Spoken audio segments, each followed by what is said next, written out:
Welcome to Political Night. I am your host, Chris Leeson. Today I am honoured to have my next guest, producer, writer, director. Your best known work is Re-animator, From Beyond, and my personal favourite, Faust. So please welcome to the podcast, Brian Yuzna. How are you doing today, sir? Doing good. It's good to hear. It's good to hear. Now, my first question is probably one you've answered 100 times, but I'd like to know, how did you personally get into the industry? And what sort of inspired you? Well, I never planned on it. Mm-hmm. When I grew up, it wasn't really something that you thought about. I remember when in the 60s, when I was in high school, that Time Magazine did a poll of, I think, high school or college seniors, mm-hmm. and they asked them what they would most like to accomplish, what they would like to be. Yep. And the overwhelming majority wanted to write the great American novel. Yeah. So they all wanted to be novelists. Well, Yep. Today, I think those same people can hardly read. And right now, if you ask that question, most everybody that didn't say they wanted to start up a new kind of Facebook or something Yep. would say that they wanted to be a movie director. Yeah, yeah.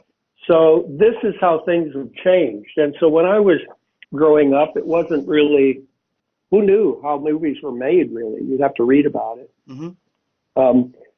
But I also was, I went to college during the 60s, the Summer of Love, the marching in the streets against the war, that kind of thing. Yep. And then there was this idea that you should turn on, tune in, and drop out. Okay. I don't know if you guys know about this term. No, but it was that's new to me. This was the mantra. This was the mantra. Mm-hmm. Turn on generally meant do drugs, do LSD or something. Yep. And tune in means get in touch with what's going on, the big changes. And drop out means drop out of society, go live on a commune. Yeah, The okay. revolution coming. And so I did that. Oh, really? Okay. And then after a number of years, it turned out the revolution didn't come. And all of a sudden, you had to figure out a way to make a living. Yeah. And I started by doing things like I was a carpenter, then I built houses, then I even went in with friends. We did the land and divide it up into three and make three houses. And then I had an art supply store because I also painted and I'd make paintings and I'd sell art supplies. Mm-hmm. And I invested in, Christmas trees, trees for Christmas, pumpkins for Halloween. Yep. You buy a truckload, things like that. And at one point, part of my artistic endeavors were that I did photography. Okay. And I had a Nikon camera, and I had a photo lab, and I would develop my own prints. Yep. And that was, but in an artistic, I wasn't like shooting headshots or, I was just doing photography, right? Mm-hmm. And I lent my camera to someone who lost it, and instead of paying me or getting me another one, he gave me in trade a 16 millimeter Bolex movie camera. Okay. And these little Bolexes were what they used, what TV news crews used. Right. Okay. Because they were small enough to sit in your hand. They were just this oval with three lenses that you just turned, and it wound up. You didn't need a battery. Okay. So it didn't take sound. Yeah. And it would only give you about 100 feet of film, I think. Mm-hmm. So I started shooting with a movie camera, and I had a 16 millimeter projector, and I would shoot. I had like a dozen goats. I had a goat herd. Okay.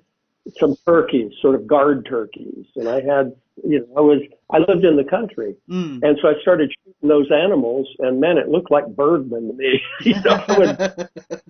Yep. And when I was in high school, I did do some Super 8 shooting. Mostly what we used to do was special effects.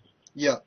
So at that point, I really got into into the 16 millimeter. And then that just coincided, of course, the reason they were dumping all those TV news cameras, the 16 millimeter Bolexes, was because they had just come out with portable video cameras. Right, okay. And now rooms were taking video out. They were shooting on video. They got rid of the film because you don't have to develop video. Yeah. It's cheaper. Yeah, okay. You can shoot long. And it makes sound at the same time. And so that's also when the personal cassette recorders came out. And I was I certainly was the first of my friends to buy a Betamax.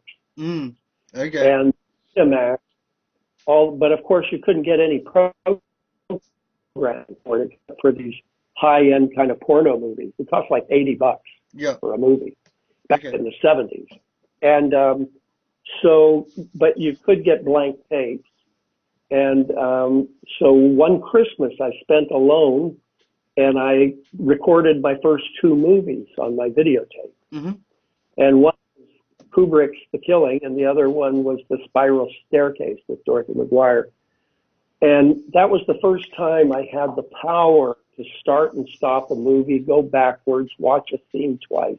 It's hard for people these days to understand what that was like. I guess it was the same as when telephones first came in. Yeah, yeah. And he picks up a phone and can talk to someone across town, and you go, my God, I can't believe this. This is incredible. Yeah. And that's kind of the way that the first, having your first video recorder player was.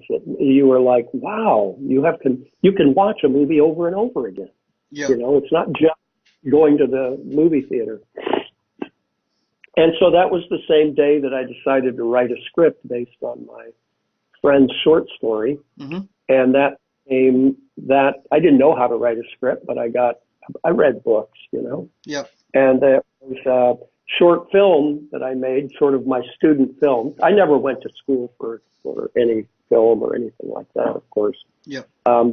But it was called Self-Portrait and Brains, about an artist who puts dynamite in his mouth and blows his brains against the canvas. And he sort of lives as a hologram.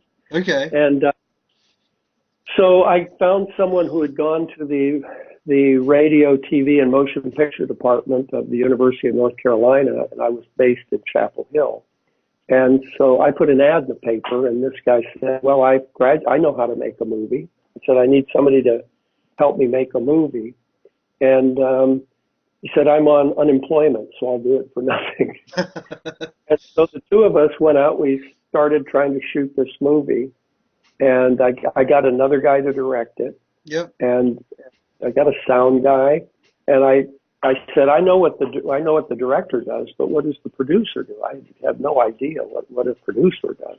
Mm-hmm. And my friend said, he's the boss and he makes the most money. So I thought, that's what I want to do. It's always been part of my goal, is to be the boss and to make the most money. Yeah. Okay. So then we made this movie, and we went through all the steps and did sound mix and made a print, a composite print, the whole thing. And I put it on a VHS tape and took it and showed it to my friends. And it wasn't until I watched it with some friends that I realized it wasn't any good. Up until then, I thought it was great. Okay. It was really a great movie, right? Why do you think it wasn't that good, though? Like, was it just... I could tell they weren't being entertained the way I wanted them to be. You can tell when somebody, when you watch a movie, you can tell how they feel. Yeah. And so it was like, gee, I thought this was wonderful. I thought it was so entertaining. Yeah. Because it entertained me. Yeah. And so instead of cutting and running and just sort of like, well, I'll try another one, like an idiot, I just decided to expand this bad one into a feature film. Okay. Started writing, and I'd write during the week, I'd shoot on the weekend, and I'd cut the next week, and then I'd do it again and again. So we had about an 80-minute movie or a 75-minute movie. Mm-hmm. And And during that time, I got into reading the trades, the movie weekly, like Weekly Variety and Box Office Magazine. I read up on how you make movies. The books were always out of date, of course. Mm-hmm. And I started knowing that there were things called film markets where you went and sold rights to films. And I decided I wanted to do this again because I thought, man, if I could make a living making movies, boy, that's better than anything else I've done lately. Thought that would be a lot more fun. So so that's what I started going for. And so amongst my other activities, I put in a very small ad in Weekly Variety that said horror movie director wanted. Like hundreds of replies. And so I started going to New York and LA and meeting people that had sent me letters. And that once I started going to LA and I started getting into I started meeting people in the independent kind of genre movie world. Actually, that led to me meeting Stuart Gordon in Chicago, who was a theater director. Mm-hmm. And he had I thought I need a director that really knows what they're doing. Yeah. I didn't. And so Stuart, I went and watched his plays and watched him take questions from the audience on plays that were in development. Mm-hmm. And they were really good. It was like professional quality, Yeah. And he definitely knew how to handle it. And he could tell a story just on stage with a few people and not much else. Yeah. And we had dinner at his house and made a deal to make Re-Animator right there. He already had a script for a pilot for a TV show. Okay. And I told him that I didn't want to do TV. I wanted to do a feature, and if he was willing to work with, develop it into a feature, we're set. And within 1 year, we started shooting Re-Animator in LA. Well, did you feel that the TV at the time, like it's a lot different now with streaming services and that, but was it too restrictive, or is it just something you just weren't interested in doing for Re-Animator? I didn't want to do TV. I wanted to do a movie. Oh, and this is like maybe I think it's even before cable. I think maybe Turner Network. CNN might have just started. There wasn't any I think maybe Cinemax and HBO had started. Yep. But what they did is they showed movies. Showtime.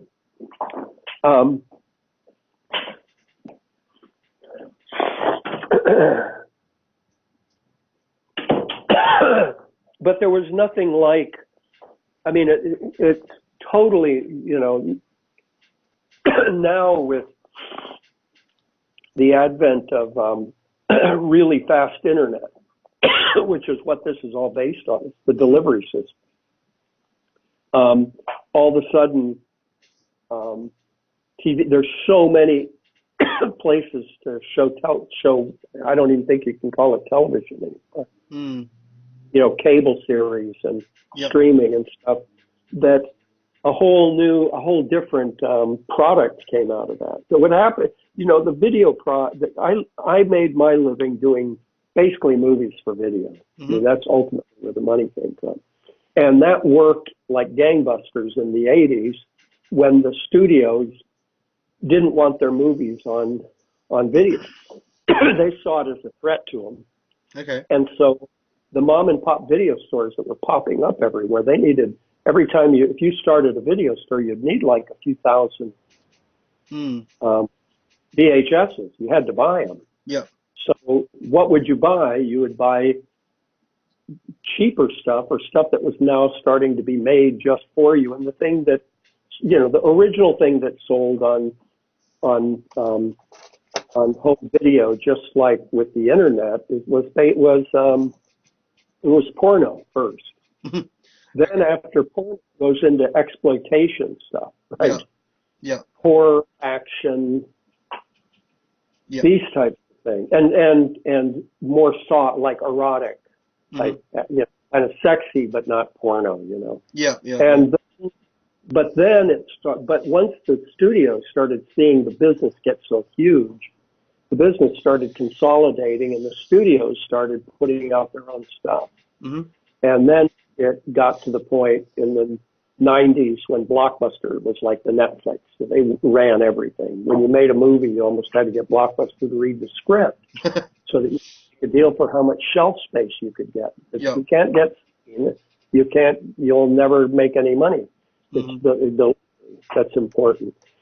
And towards the end of the 90s, the whole when DVD came in, it gave video a little bit new life. Yep. And by then, the internet had really kind of laid waste to the music business. The music business needed a lot less bandwidth to put across music, and then people started getting used to getting their music for free. Yeah. And the music industry fought like hell against it, but then some artists realized what they do is not fight it, but just put their stuff up for free, and then start actually having to play in front of people again. In the 90s, there was a lot of big musical artists that never went in front of people. They were just studio. They worked in a studio to make CDs. Yeah. Well, once into the 2000s, video just got less and less and less until where it's like it is now. There's video for some big movies, the big movies. Maybe there's nowhere to buy them except maybe Best Buy and I don't know, Target or something. The Walmart, these big department stores. But then mainly it's like Blu-ray. It's the it's collectors for the old stuff. So the whole physical video thing has kind of gone out the window, and people started just pirating. So some territories, like Spain, movies are useless there except for really big ones or theatrical ones, because everybody in Spain pirates it. They all do free downloads, and the government doesn't really go after them. So that becomes a market that's useless because nobody can make money there. So it all turned into streaming, and with streaming, I think it was, first they started putting on old stuff, but they started making their own new product, especially Netflix. Yep. And it turns out people really love to binge. They started binging old TV shows because you could. Yeah. And then they started making miniseries and series. And that kind of became a different product from low budget movies. Yeah. And big budget movies are another product. But but I think that the series are very similar. It's not anything new. It's just that it can be done now. If you think about it, a book like War and Peace or any any Charles Dickens book, they were all written in weekly installments in a newspaper. Oh, okay. So War and Peace, which is considered a great novel, right? Yeah. Like, the big, it's so important. It was actually written like a miniseries.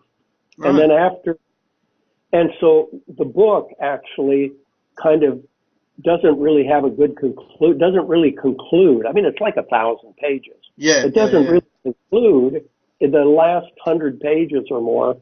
It's just sort of kind of talking about different things. Because it's a big multi-family story, but it kind of gets told. Yeah. And as long as people were grabbing the newspapers for it, the guy kept writing. And then when it quits, then they'll put it together as a novel and sell the book. And that's the same thing that was like David Copperfield, Dickens one. Dickens did that too. People, every week you'd have a chapter, and people would actually, the thing about Dickens was he wrote about not upper class people. Like at that era, all the novels were about, Pride and Prejudice and, landed gentry and upper class people. And Charles Dickens wrote about some upper, real ordinary people too, all different parts of society, and really got their patois, you know, their style of talking. Yeah. And people would actually buy the paper, take it home, and sit around the table, and one person would read it out loud. Yeah. And Okay. the family would have a good time with it. Yeah. And so I think that to me is the same thing as cable series.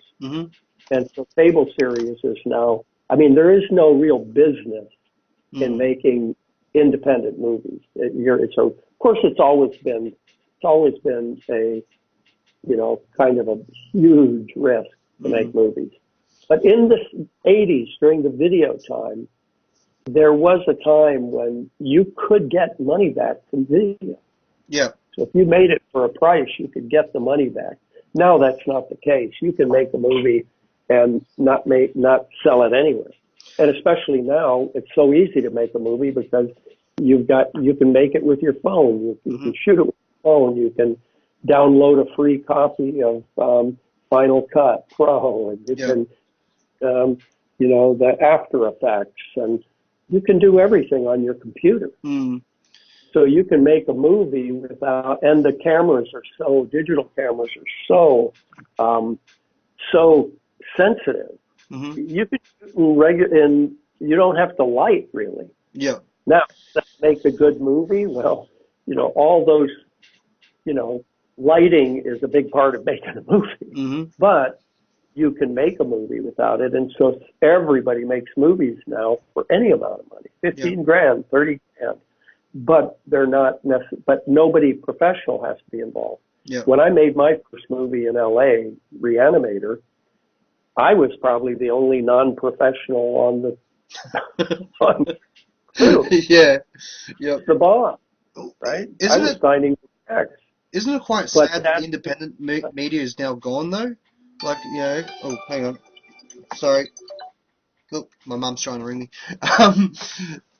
I find it really sad that the independent side of cinema is sort of disappearing, and now, like, you know, we're just flooded with, say, Marvel, Star Wars movies and stuff. And don't get me wrong, I'm a huge fan of that stuff, but I don't know, like, you know, I miss the, you know, the old school, like, you know, re-animator type movies, like where that movies would take a chance. These days, it just doesn't seem like it's almost cut and copy. You know what I mean? If you go see one superhero movie, you've sort of seen them all. If that makes sense. Well, I think that there's very good movies being made. It's just different now, and people are much more sophisticated. Both the movie makers and the viewers. Yeah. The audience is way more sophisticated. People know how to make movies. Yeah. I think it's the financing that determines the kinds of movies we get. Yeah. And I always say the financing of a movie is like the foundation of a building, of a house. If you might draw a really great looking house, but if you don't have a solid foundation, you can't build it. It's going to fall apart. And and financing is directly related to recoupment or exploitation. Yeah. You finance a movie if you can show the investors how they're getting their money back. Yeah, yeah. Of course, big studios, they monopolize. They not only have a huge line of credit. I mean, they own real estate, they own means of production, but they also distribute, and there's a whole money to be made in distribution. Yeah. And they distribute theatrically, they distribute video, they do streaming, so they're getting it from all these ends. Whereas if you make a movie, you got to find somebody to distribute it for you. Yeah. And why should they do yours when they've got their own stuff to do that they'll make a lot more on? Yeah. What's the point? What are they trying to, you know? Now, you can make movies to prove yourself, and that's what I think most people do, is that they make a movie so that they hope that it'll get recognized. Yeah. And so put it in a festival and try and get a prize. And now there's like millions of festivals. Yeah. It's like festival everywhere. Yeah. and they're giving prizes to everybody. Now, most of those festivals are actually making money off people submitting because they make you pay from 50 to $100 to submit your film to have it Yeah. considered. So they get hundreds of submissions, Yeah. and they're already made 30 grand. Yes. So that's part of it, Yeah. So it all creates its own new business. Yeah. So I think it's different. It's a different business now. And I was always in genre, and there's certainly more genre, more horror than there's ever been. Mm-hmm. Most of it bores me. Yeah. But when I was younger, I think I was interested in every kind of movie. Yeah. But the older I get, the less they tend to bore me. Yeah. Bore me. I just, Yeah. I think because maybe it's just because I'm old. Mm. It could be because I've seen so many movies. Yeah. I know what's going to happen. And when I was young, the whole world was a surprise to me. Yeah. I was always discovering things. It's almost like you peek behind the curtain and you sort of know how, the cake's already made, so to speak. Just seen so many movies. Yeah. That's why a lot of people, what they'll do is they just start watching the old movies, old TV shows Mm-hmm. that they used to, and it gives you comfort to go back to that. But it's comfortable to do that. Yeah. Yeah. And of course, the critics always want movies to be art and to challenge the viewer. Mm-hmm. That's the challenge the viewer. It's good, and then they have to do the right politics or the right social kind of positioning. And I think that isn't really why most people watch a movie. Mm-hmm. Just like that's not why most people read a book. Yeah. They read books that are comfortable. That are. They're not looking to be challenged. They're not looking to be to feel bad about things. Yeah, exactly. What they're looking for is entertainment. Most people, they work hard all week, and then they want to recreate. They want to watch a game, or they want to go to the bar, or they want to watch a movie, but they don't want it. They want it to be entertainment, they don't want it to challenge them necessarily. But there is a whole business that's always been there for art movies. Yeah. And art movies are another genre. Yeah. They're another genre. But the thing I'm talking about is, bigger movies, real movies that go to Sundance or something that they feel, even Hollywood movies, studio movies, you see them over concerned with what the social message is. Yeah. And when you watch it, you just almost feel like boxes are being ticked off. Mm-hmm. To have this kind of diversity in the direction and right, this kind and let's have diversity in the acting, has to have this sort of a statement about the world today, or and that kind of stuff. To me, it's disheartening. It just bores me because I grew up. I want the comfort movies that I had when I was a kid. Yeah.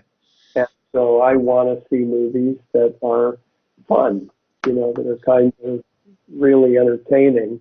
And it's fine if you can't make a movie without making a comment on the world around you. But I don't like it when you see that first, when that seems to be, I'd like that to be baked into the pie. Well, it sort of goes to your movie Society. Like, that has its own, hidden messages in it. But at the same time, it's still an entertaining film. Like, I knew.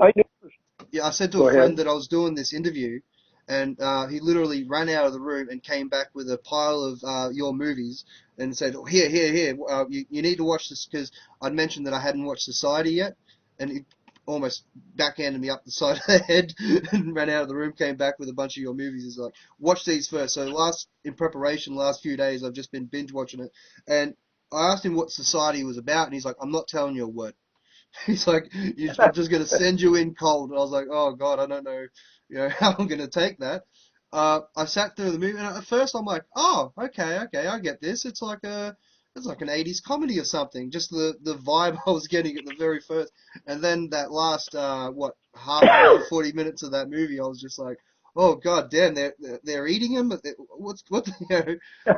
Like I just was just blown away by the effects and just just the mind blowingness of the end of that movie. I just sat there for like a good 20 minutes after the movie. I was just like, uh, uh, I think I understand what's happening. But what was your, in a sense, hidden, not hidden message, but the themes that you were going for a movie like Well, Society? I think that's a good example of how I like to see kind of so-called messages. It was really a story about paranoia, Mm-hmm. someone being paranoid, and then the gag is their fears are real, Yeah. but worse than you think. Yeah. So that's a certainly a horror movie concept. Yeah. Very. Um, the script originally didn't have any fantastic effects. It was a blood cult, the Okay. original script, when I got it, when I optioned it. Yeah. And but it was my first time directing, and I really liked effects. I've always loved effects. And I said, Mm-hmm. man, I'm going to put some effects that never been seen before. What would it be? Mm-hmm. Like, because if I'm directing a movie, now I get to do whatever I want. What do I want to see? Yeah. And I want to see these bodies melding together. Mm-hmm. So then I had to back engineer that idea into the script Yeah. so we could get there.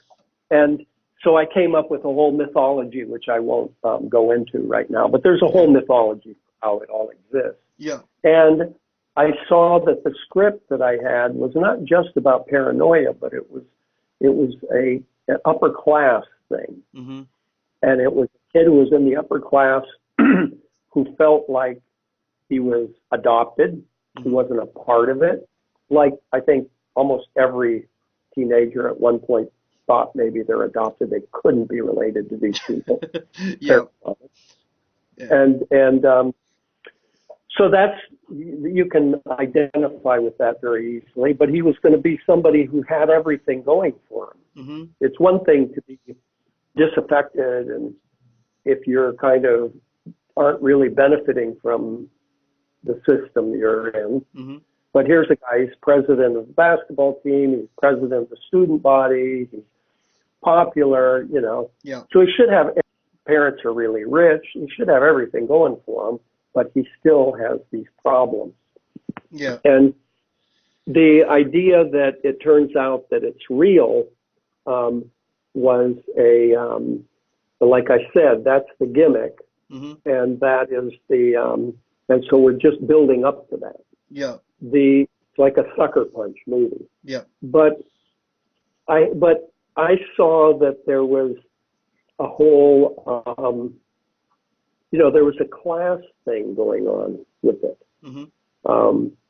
And there was, and it was about upper class and exploitation, because I came out of the 60s and we used to, everything was political back then, where we would march against the war, and there was all this kind of stuff, and but politics back then was just fun. It was serious.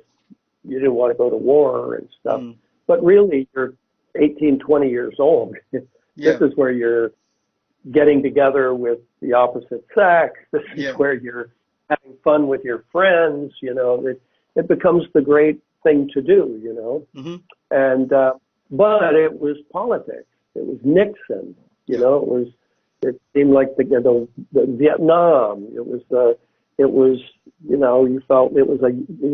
all the younger generation was kind of wanting to take its own way. And so I always thought that I've always liked politics. And when we made the movie, that was during the Reagan era, the greed is good era. Yeah. And that's what all this started about. Corporations being, all of a sudden corporations now had no responsibility towards their communities. Their only responsibility was shareholder value. Yep. That's what came out of it. Okay. That's what came out of Ronald Reagan. Yeah, the Reaganomics of the time, yeah. Yeah. And so it was just, if we just let rich people get really, really rich, everybody's going to survive. It's the rising tide lifts all boats, that kind of thing. And so there was it. I just have a ironic and satirical kind of aesthetic. Yeah.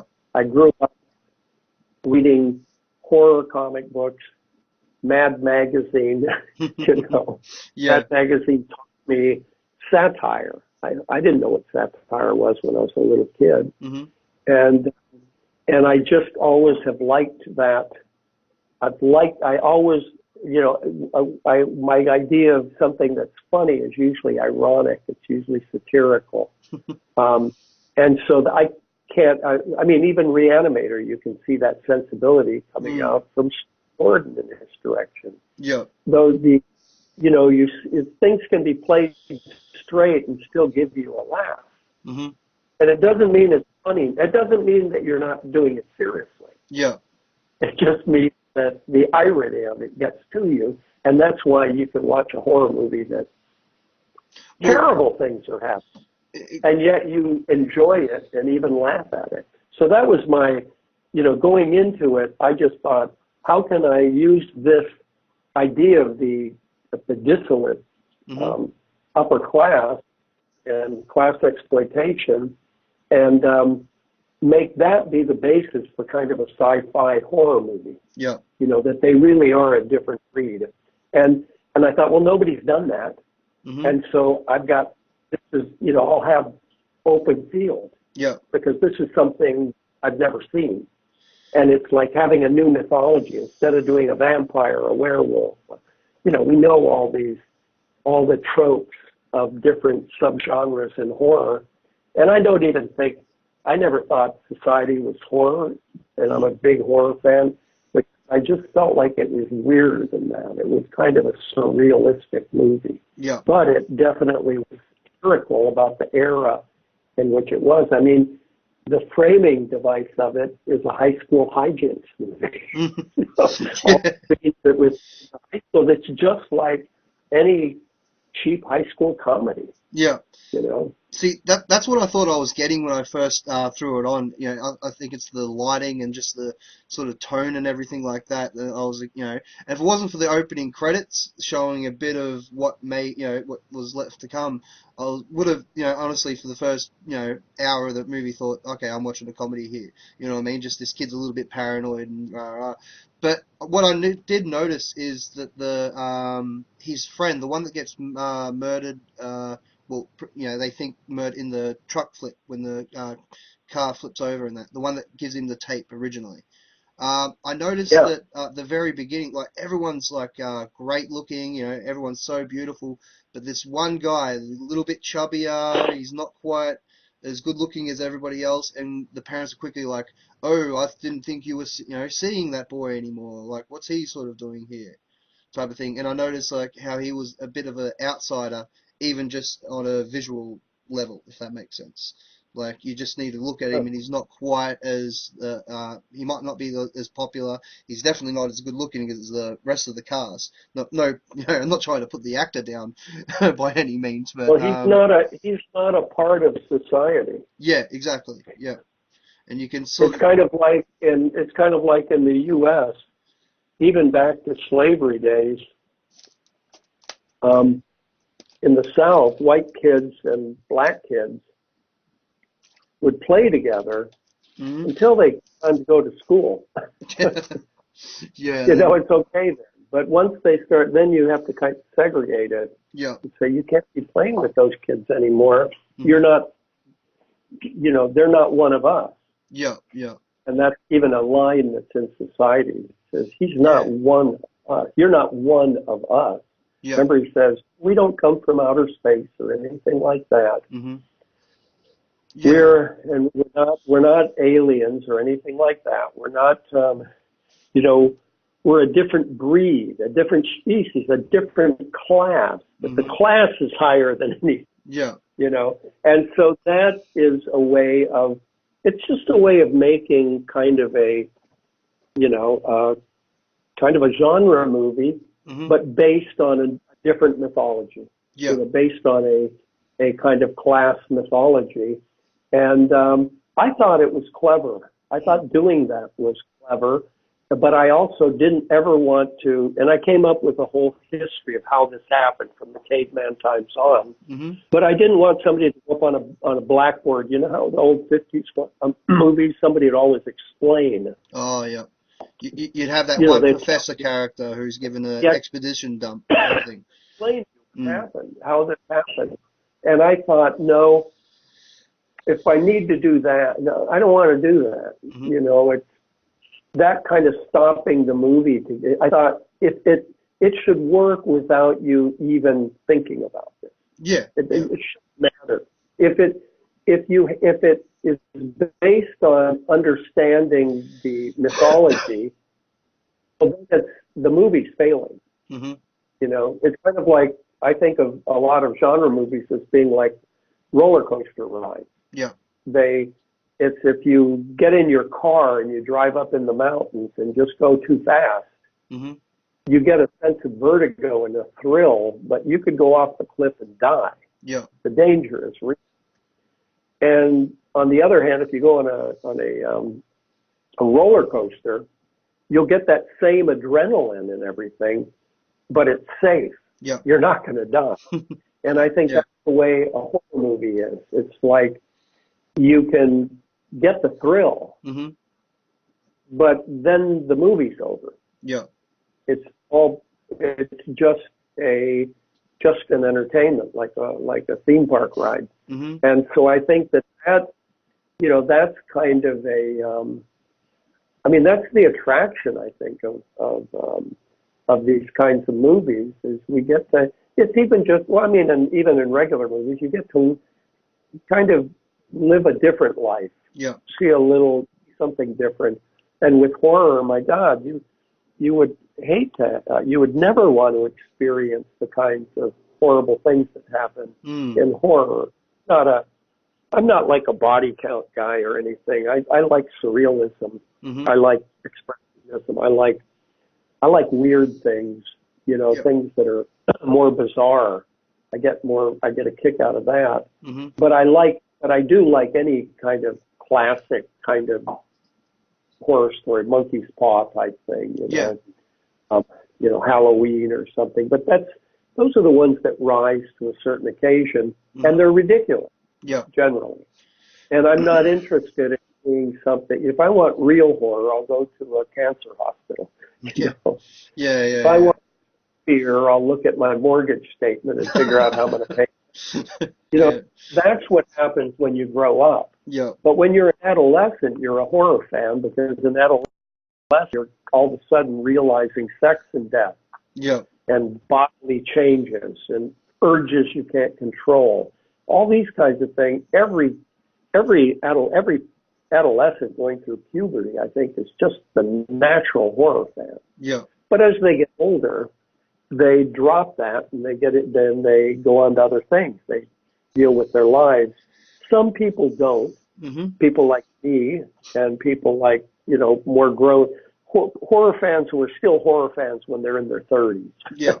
Well, that's 40, me to a T at the 50. Moment. You know, yeah. Like, and then what you're doing is the movies aren't working. They're not scaring you anymore at all. What you're almost looking at them in a third person kind of way, kind of hoping that they'll work, but you know so much about it. You know so much about how you know what's coming. Yeah. Because you've seen so many of them.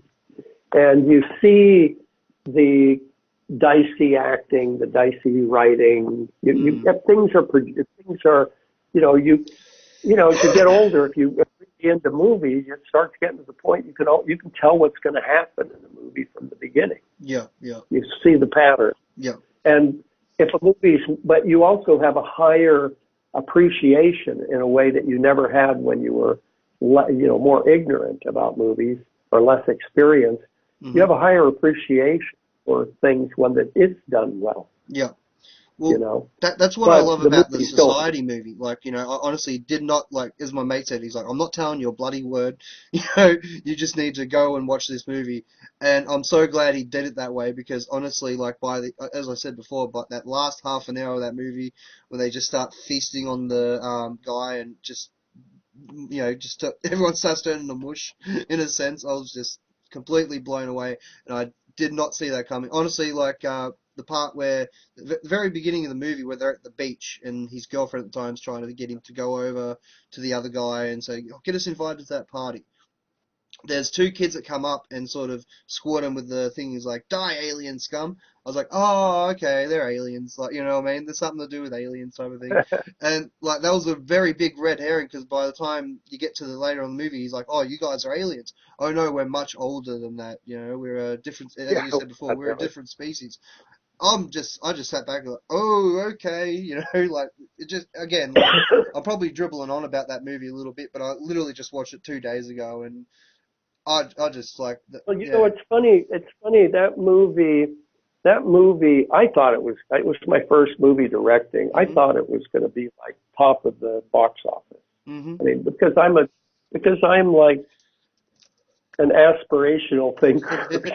yeah, I just think that I just liked it so much. You know, I just thought it was hilarious, the whole thing. And then when I finished it, even my friends kind of didn't like it. oh, okay. But it did work in the UK well. But of course, this is pre internet, so they'd tell you that it's being released. You didn't know. Yep. All you knew was what's around your hometown, right? Yeah. And then it did. I think it did. I found out, you know, it did okay in Spain and France, Italy, and I think in Japan or something. But it was like a big disappointment to me. Okay. It was just it was like a failure, you know, and nobody kind of liked it. No. And then it was funny because after like about 20 years ago, I bought the movie because I directed, but I didn't finance it. Okay. And so the guy who owned it decided he had pretty much wrung out all the bucks he could out of it and said, hey, you want to buy it? I said, okay, I'll do that. Yeah. So I bought it, and then I kept trying to see if I could get it out there again, because sometimes with movies, it's if people aren't watching it, it's dead. A movie doesn't exist unless people are watching it. Yep. And then and most movies end up in libraries. They end up in these big film libraries that major studios and holding companies have, and those libraries, those films become like real estate. They become what they borrow money against. Yeah. And that's a fact, you know. And that's how they get their lines of credit. Okay. So with Society, I got it, but it was just because I would buy every one of the movies I've ever made if I could. I'd get every one just so I could take care of it, you know, and try to get it out and make the Blu-ray and do all these things. But in the late, you know, like 2008, around that time, it was when the capital markets collapsed and there was big Great Recession and all that. Yeah. Around that time, all of a sudden the movies started getting rediscovered. And I started hearing from people just on my email or something. People would get my contact. I'd go to a festival, and all of a sudden some festivals wanted to show it. And of course I had a bunch of prints. Yep. And then I think it took off, you know, and especially after Arrow did the new box, I did a restoration of it, and Arrow put out this new artwork. And the old artwork on the box made it look like kind of an art movie. But somehow it gained a new audience, not so much the people who were around when it came out, although a lot of them are podcasters now. Yeah. Yeah. And they saw movies in the 80s and they were kids. Yeah. And so they're not so much rediscovering, they're rediscovering it as their adult selves. Because when you see something as a kid, you got to see it when you're grown up. Yeah. Kind of go, now what did I see? Yeah. You know? But there's also, I think, a lot of millennials all of a sudden um, were liking it. And I think that's because of a couple of things. One is that there's this interest in all things 80s right now. Mm-hmm. So there's kind of a nostalgia for the 80s. Yeah. And because the culture has changed so much, when the awkward parts of the movie, the things about the movie that maybe somebody who watched it when it first came out went, yeah, that's not very good. Now they go, oh, that's the 80s. Mm. Somebody has a bad haircut. They go, oh, the 80s. Yeah. You know? It's just like when you watch J-horror, the Japanese horror, the Dark Waters, and the Ring, and the Grudge. Yeah. And I remember I watched those with my friends. It always have a girl with hair in front of her face kind of crawling down a hall at you. Yeah. And somebody in the movie would do something really stupid. It's that whole thing like, you know, you watch a horror. How many horror movies have you seen, or thrillers or anything, where people come up to a house, it's not their house, they knock on the door, and then they go in. They go into a house not theirs.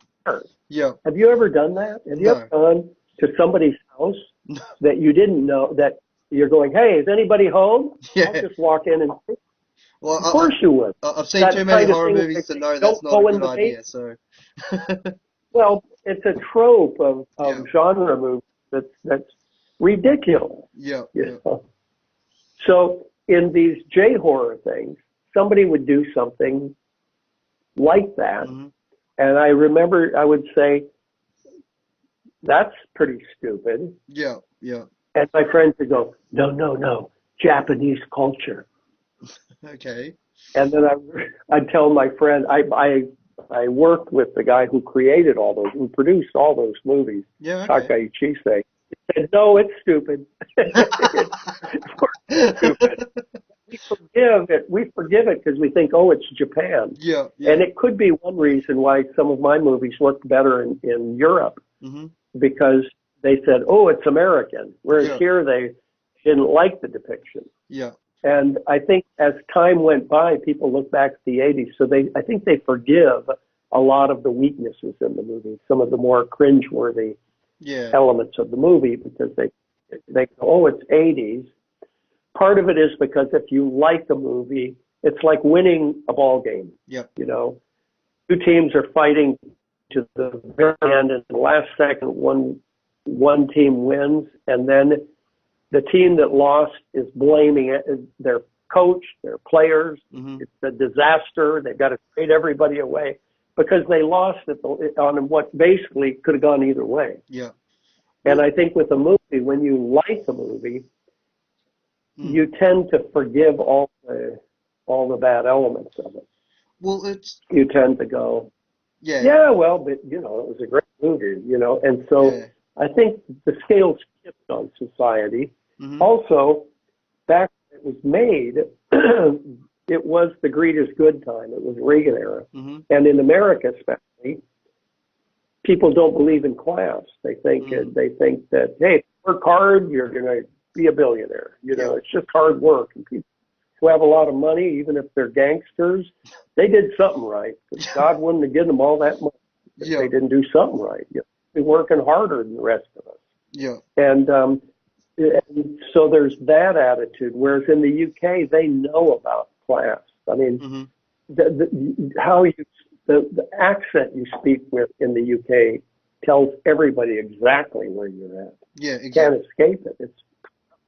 It's a very, very, it's so baked into the system. Whereas in the U.S., there's this mythology that if you just work hard, you're gonna get rich. You're gonna.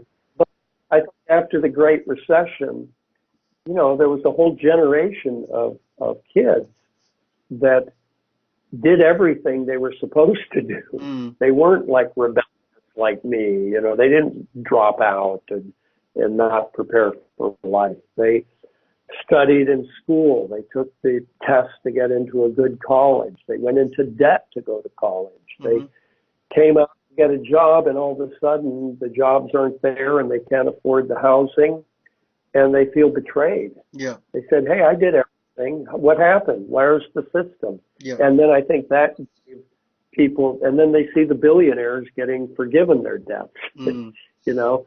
And so I think that there was that that kind of big recession. Yeah. Without a lot, I mean, it could have been a depression if there wasn't so much government money thrown into it.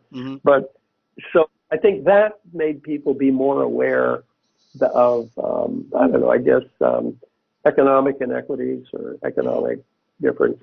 And so it made, so I think, so all of a sudden, the politics of it, however it's baked into the pie, people react, people relate to it. These days, they want a message. Well, society has, whereas when it came out, who cares about that? This movie's stupid. You know what I mean? And the message is never on the surface. Like you said, it's just baked into it. Now you can dig at it, and sometimes that's the funnest movies are like that. You can pick them apart and put them together in different ways, different influences and different interpretations. Well, I put it on the level of the John Carpenter. Is it They Live? Oh, the one with the glasses. Oh, yeah. They Live. Yeah, sorry, I went blank there for a moment. I think They Live is a little more obvious. Yeah, I think well, it's a little bit more on the nose, but at the same time, I sort of put those two movies, on the sort of same level when it comes. But I see why. I can see why you put them together. Yeah. Well, you know, the movies that I thought that if I was going to do a triple feature that included society from that era, I would do The Parents and Heathers with it. Now, you think, I don't know if you've seen those movies, but The Parents, Parents I have. You would say, well, that doesn't have anything, because you'd think, oh, there would have to be other movies that have some weird sci-fi twist to them. And you'd go, no, it's the era. It's the satire of the era. And The Parents is a satire. It's cannibalism. It kind of is it suffers because it's kind of a 2-act movie. It doesn't really have a third act. It's a little, or a second act. It's a little, it doesn't quite give enough. But it's hilarious and disturbing. And the other one is Heathers, which was about rich girls in school. And it's a real satire. And so kind of for me, I think the reason I point in that direction, because I say, this is just of its era. This was just its era. And it happens to be kind of ironic and satirical. But I think what I like the most about it is that I think it's an original kind of, call it horror for lack of a better word, mythology. And you're always looking for that new mythology, that new Frankenstein, that new Wolfman. Was the Universal monsters a big influence on you growing up? Because I see when you come to movies like Bride of Re-animator, you know what I mean? It's almost a direct sort of nod to Bride of Frankenstein. Were they big influences on you growing up, or was it more something else? Yeah, I grew up out of the country, out of the U.S. until I went to until I was 14. And I went to grammar school, which would be kind of kindergarten, 5th or 6th grade. Panama, a third world country. Of course, back then in the 50s, there's no television or anything like that, and it's a country that's Catholic, but the Catholicism is almost it kind of incorporates all the pagan stuff that was there to begin with. They take a goddess, call her Mary of something, So the rituals and the feeling of the country was quite, it's quite rich in that sense. I never saw any of the Universal horror movies until I think we moved to Puerto Rico when I was in middle school. We used to call it junior high. Sixth, 7th grade. And then I started reading Famous Monsters of Filmland, which was a magazine back then, which has actually educated almost all the horror directors of my kind of generation. Everybody was Famous monsters. Corey Ackerman had it. And what he did is he just showed you all the Universal monster pictures and just built up all the stuff about the movie, the movies, especially of the 50s, the Universal, you know, stuff. It was kind of like Fangoria was in the 80s, except that Fangoria basically covered all the new stuff, because in the 80s and into the 90s, it was a golden age for horror. It was incredible. You know, why look back when, you know, it's like now, well, it's kind of like in the 60s and 70s when I was in college, like the music was so important, you know, music's so important to young people. Yeah. But it was like that music was just groundbreaking to me. And people still listen to it. You know, they listen to Jimi Hendrix and the Cream and the Beatles. You know, and all these old groups that, you know, that music doesn't, it's all retro now. But it was a real good time for it. It's like, you know, at that same time, the underground comics, the Zap comics in Berkeley, those were incredible. It was just a time. Yeah. And I think that in the 80s, when Fangoria was publishing, what was exciting was the new movies. But in the 60s, what Corey Ackerman was crazy about is when he grew up with the Universal movies. So he was all about that. He promoted it. Yeah. And I think that's where I first learned about all these movies I'd never seen, but I read the magazine cover to cover. And I went to see whatever I could, of course, you know. But I finally saw you know, the Universal horror movies. They would show them on television every Tuesday night or something. Show one in Puerto Rico. I guess somebody sold a package. That Universal was selling a package of them. Yeah. And so I got to see like Frankenstein versus the Wolfman. Yeah. So you seeing those movies, of course. Eventually, you make sure you see them all and see them on film.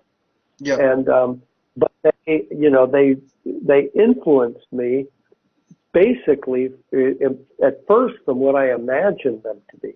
Okay. Because the movies I saw that influenced me very strongly when I was a little kid were things like Creature with the Atom Brain and Seven Voyages of Sinbad, House on Haunted Hill, The Tingler, The Hammer, you know, these, and even stuff like the Ten Commandments and Ben-Hur had these incredible horror scenes in them. So if you look at the Ten Commandments, you know, they change water, they change a lake into blood, they change staffs into snakes, a green fog kills all the firstborn, you know, and then Moses leads the Israelites to go up on the mountain and talk to the burning bush. Meanwhile, down below, they start worshiping the golden calf, and they have this huge orgy.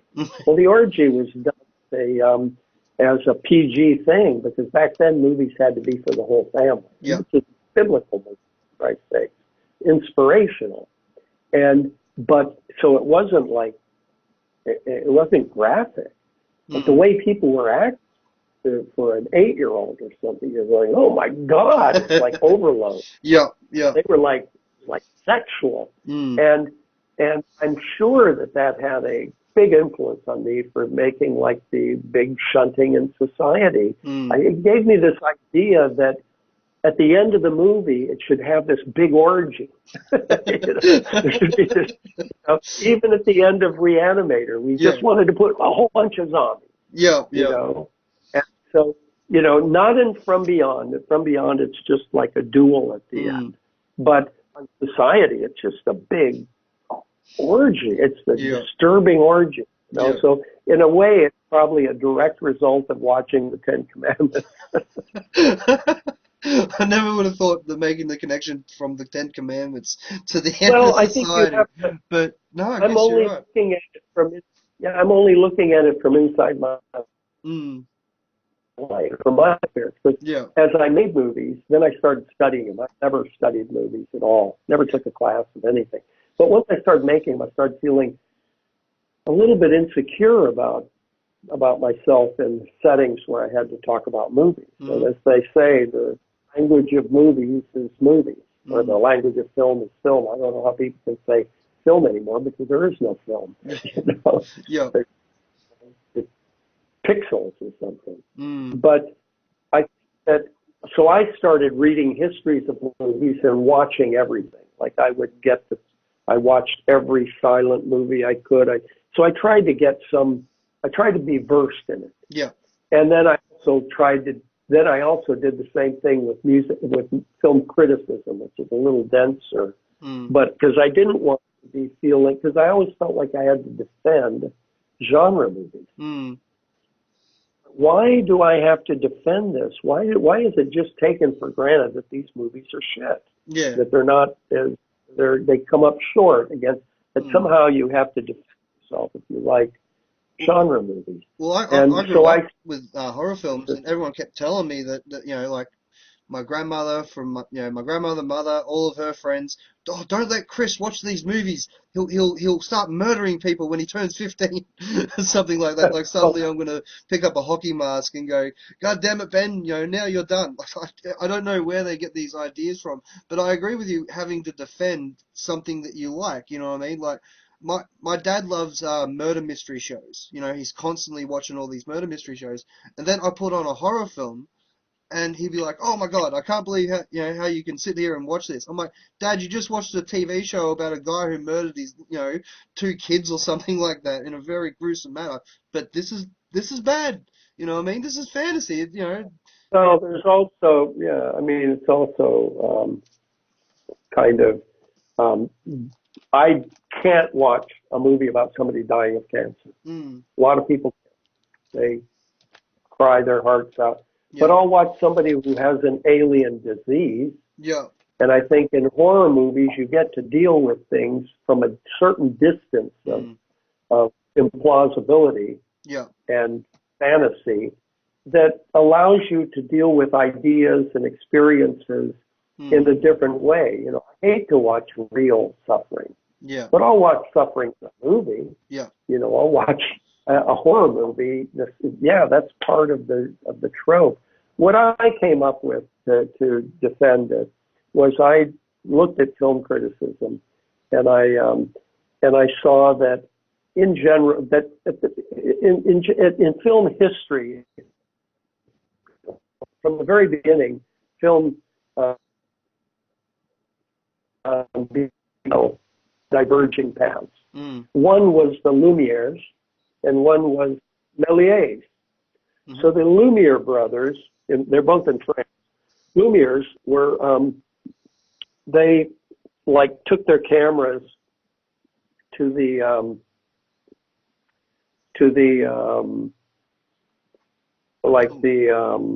factory. Oh, there we go. Yeah. And they would show people coming out of the factory. People would come out of the factory, and then they would show it, or they go to the train station, or they'd show somebody with the hose. And that in film criticism, that's called the window of the world, that a film should be a window to the world. It would just put a frame around our real world. Yeah. And and then that gets extrapolated to something more, which is that for it to be real art, you have to show the means of production with it. You have to show what's there without any artifice. No artifice. You know, anything, they call it, they don't want anything synthetic, not real. Yeah. So the more real a movie is, in other words, the more not real it is, the less synthetic it is, the better. And you should see the means of production. You should see the crew shooting it. So one of the most famous movies, that is, I think, what's it called? It's some city. Metropolis?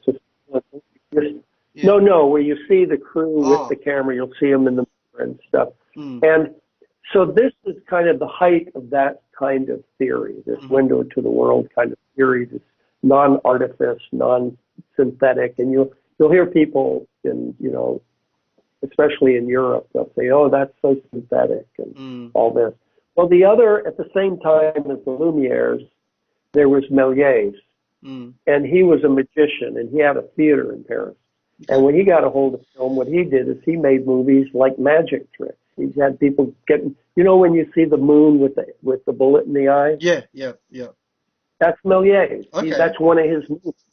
People shoot bullets into the eye of the moon. Yeah. Everything is magical. It's all tricks. People are appearing out of smoke. There's, you know, it's all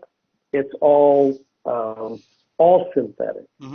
Well, as movies progressed, the critics go for the window to the world, the least synthetic, but the audiences tend to stick with the synthetic. Yeah, yeah. I mean, if you think about what the most, well, at least some years ago, I would say the most iconic film image, at least in Western film history, would have been probably one of the, arguably it's Frankenstein. Yeah. The most recognized in the East, the Godzilla. Yeah. You know? Yeah. I mean, just for the more masses of people recognize that. And when you think about, you know, Frankenstein is a gore. It's a gore, you know, I mean, it's not gore in the sense of being bloody, but it's distorted flesh, and it's a horrific idea and all that. Yeah. But these are things people have always liked, even what your dad likes, the murder mysteries and stuff. That's a very narrow genre, and I enjoy it. And they're totally unrealistic. And it is absolutely true that terrible things happen.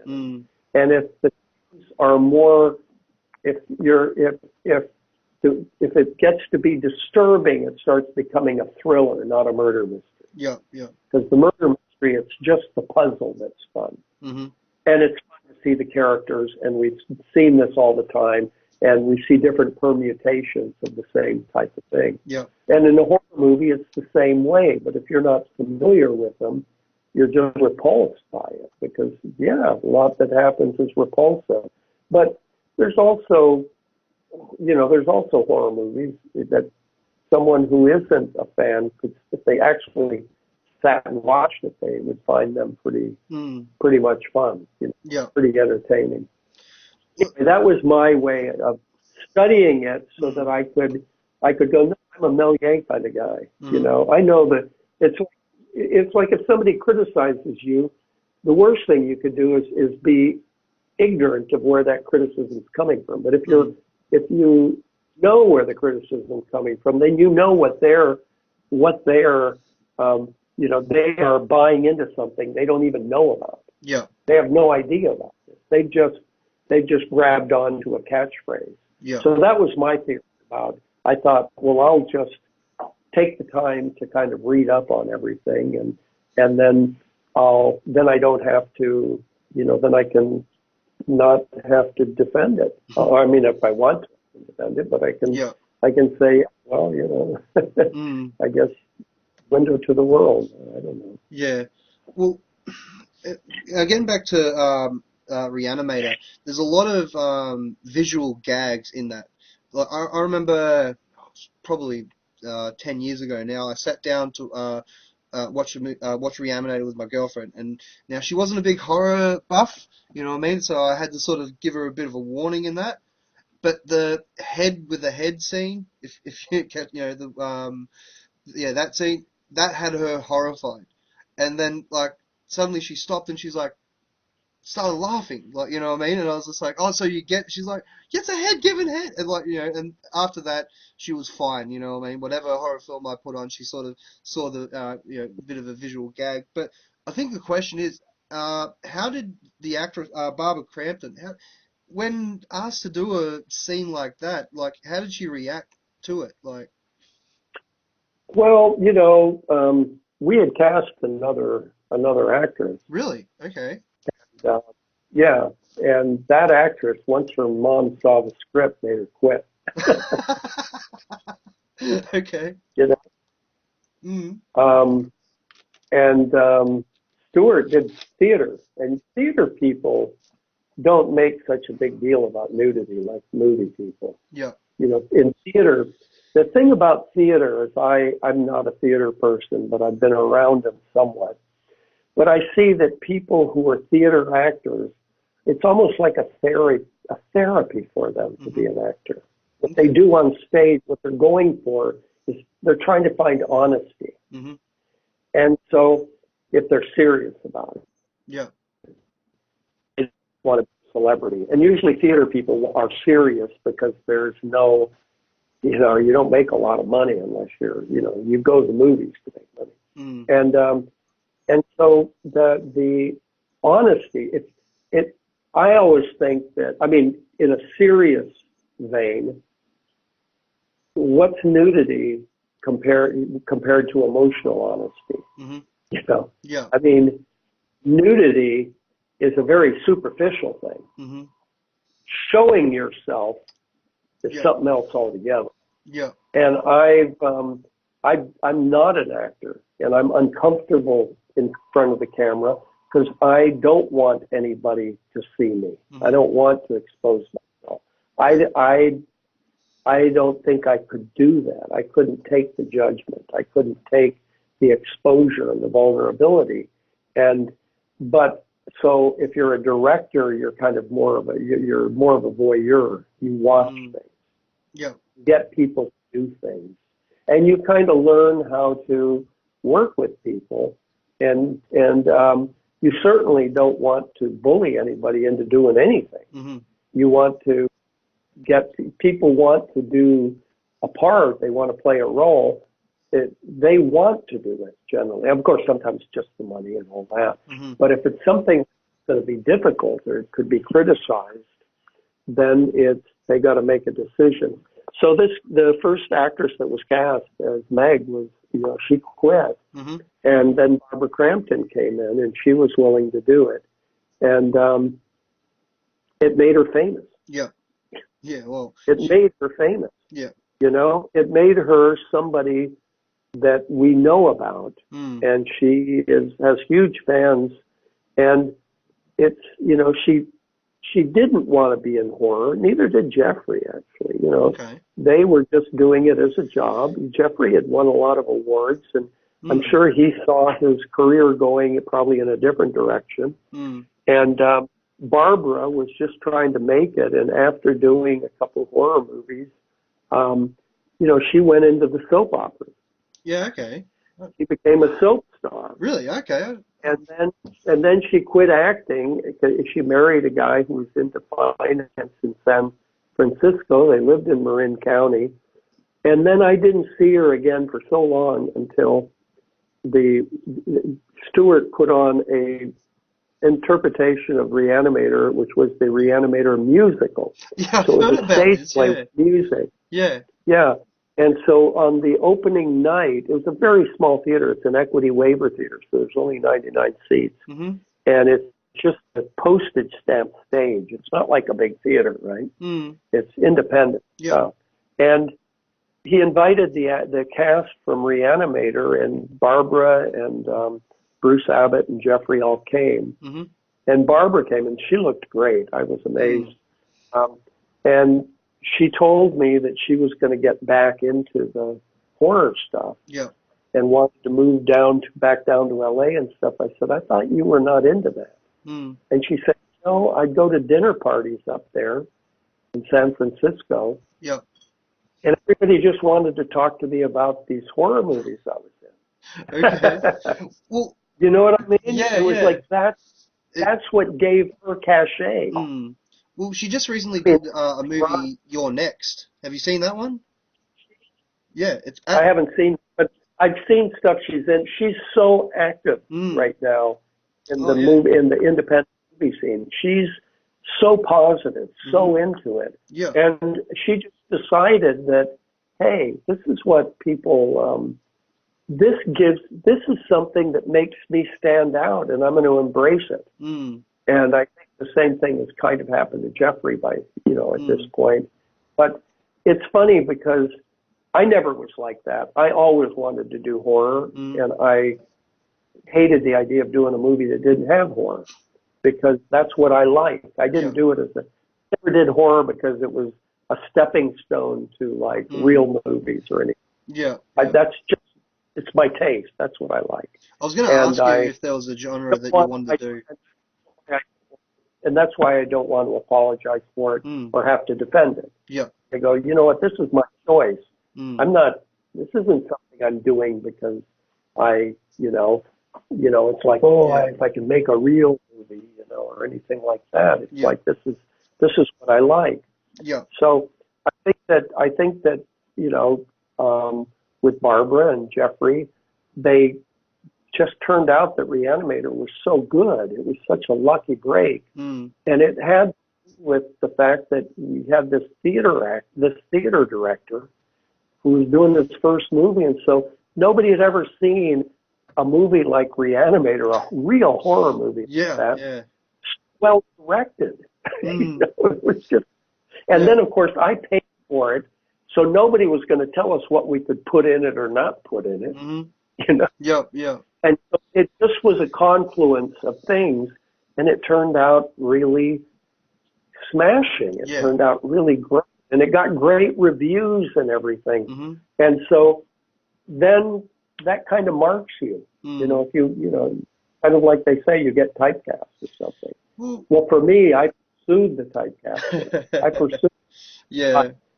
Want to stick with this because I want to make movies. If you're an actor, of course, you kind of want to get that Academy Award role and, be able to do all kinds of stuff. And I admire the directors, for example, that do everything. Robert Wise, for example. Yeah. He did Haunting, probably the best ghost story ever shot. And he did West Side Story. I mean, it's like every kind of thing, and there's something great about that. But on the other hand, I don't know how much of the, there's a, when you're a bigger fish in a little pond like I am, it's not like I'm going to be making big movies. Yeah. And even so, I'm not sure I would trust I would trust my choices on something that was like just a drama or something. I mean, if I had the chance, I'd give it a shot. Yeah. But I feel much more comfortable when I get into something that's bizarre, surrealistic, weird, or there I trust my instincts. Yeah. I feel like I understand. I feel like I intrinsically understand it. Yeah. And other, like a comedy, I love comedies. I love them. I love watching good comedies, but I'm not sure that I could, I don't know if I could trust my judgment on a comedy. I hate comedy. And when I decided to make Re-Animator, I had the choice. I was also developing a comedy movie. Okay. And when I thought about it, I went, you know what? If that comedy isn't funny, I'm dead. Yeah. I borrowed money. Movie. I'm out. I cashed out. I'm kicked out of the casino. Yeah. But a horror movie, I'm a fan. And just I didn't want any holds barred. Yeah. I didn't want any restraint because I'd seen a lot of low budget horror movies that kind of try to be respectable in some way. And it's just awful because they got nothing there. Yeah. So I thought, if this movie doesn't work, if it's no good, at least it's going to be, it's going to deliver. And I thought that, and I thought, I'm a fan, I'm a horror fan. There's a lot of people like me. And I know I'm a horror fan because I love every movie, every kind of genre. I love all kinds of movies. I watch all kinds of stuff. Yeah. But it has to be good movies. But with horror movies, I love. I don't like the bad romantic comedies, but I love the good ones. Yeah. I don't like the bad historical dramas, but I like the good ones. But with horror, I like the bad movies. Yeah. And I know there's always something weird about it or something just bizarre that just makes me chuckle or, it's so far out there. And I think that that's that makes horror, for me, it was the safer way to go. but also I think it was safer because I'm comfortable with it. Hmm. I feel comfortable in that genre. I feel like I know I feel like if I just try to satisfy myself within it, Yeah. that it'll have some kind of an audience. Well, I remember writing a story. It was like a murder mystery type of thing. Could you excuse me for 1 minute? Yeah, I'll be sure. back. And Sure, not a problem. okay, I'm back. Yep, not a problem. Well, if you, I was just thinking, when it comes to the Reanimator, is there any plans to maybe do a fourth film? Because I remember reading an article a while ago how there was an idea for, I think it was called House of the Reanimator, something like that. Yeah, But there's been a lot of versions. yeah, is there any plans One was to continue it? Trying. Now, House of Reanimator might be dead Mm, because that was an idea we had about 10 years ago. Tried to get it financed. Actually, thought we had it financed and it fell through. And that was to get Stewart back to direct, Dennis Paoli back to write. mm-hmm. I'd produce. Jeffrey Combs would be in it. And I think William Macy was going to play the president. Okay. And it's in the White House, of course. Yep. And Barbara Crampton was going to be the first lady. Mm, And it was I thought it was a good treatment. We never had a script. And I thought that would be a real crowd pleaser for the fans, mm-hmm. they'd get everybody back. Yeah. Because remember, the second one didn't have Barbara, didn't have Stewart. Mm-hmm. And then the third one only had Jeffrey and me. Yeah. And because we shot it in Spain, Oh, really? Okay. and we had to use all Spanish people. Yeah, well, you got to figure when you have a prison in the U.S. that doesn't have any black people in it, we're not shooting it there. Yeah, okay, I never really looked at that. All right. It was shot in Valencia. We shot it in Valencia, Spain. I made 10 movies in Spain. I lived there, and then after that, after the third one, I started working on the fourth, and we tried House of Reanimator. Mm. And then last year, I thought I had the financing for a fourth one called Re-Animator Unbound, where Herbert West actually has a lab with even a particle collider. It's way, it would bring the set. And I think the script is really good. I think it's good. But then the company that was going to finance it just pulled out just like a couple months ago. Yeah, right. And so it's back to the drawing board on that. I'd like to do it. Jeffrey would like to do it. Bruce Abbott, I think, would like to do it. Mm. But you got to have the money. Yeah. And now I'm kind of, unless I can find some clever way to come up with the money, I don't know I probably will never get done, I guess. Well, have you thought about maybe like crowdfunding, something like that? I think it's a little more money. I think it's too much money to really crowdfund. Okay.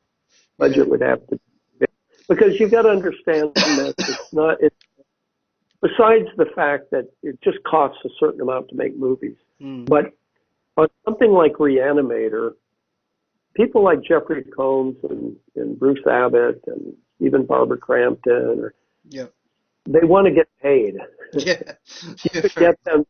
You can get people to do, if you're going to make a movie, you can probably hire Jeffrey Combs and get him and do it for you for a reasonable fee. Yeah. If you're going to do Re-Animator, he's got to be paid. Yeah. He's not going to do it like it was a kind of just a regular movie. Yeah. And there's the rights. I have to pay the rights holder, and then I want to get paid. Yeah. Okay. Fair enough. And so once you start, and then you've got, and if you put Bruce Abbott, Barbara Crampton, you can't go, oh, come on, just do it for minimum. Yeah. Here's a couple of bucks, mate. Come do my movie. Yeah. It's just not like that anymore. And then, of course, the concept of it is rather large. Yeah. Anyway, it's not a a basement of a house anymore. Okay. I'm not sure that it would work on that kind of level again. Mm. I think that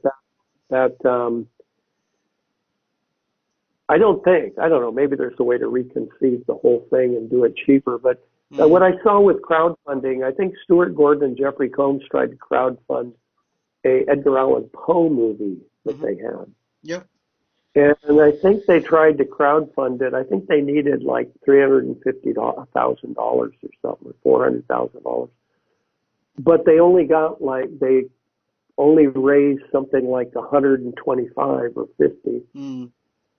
Looked at that and I said, man, if Stuart Gordon and Jeffrey Combs, Mm.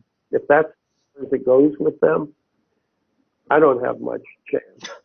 You know? Okay. Yeah. Well, I'm just a You just got huge fan of Re-animator and just want to. to, Yeah. Sorry.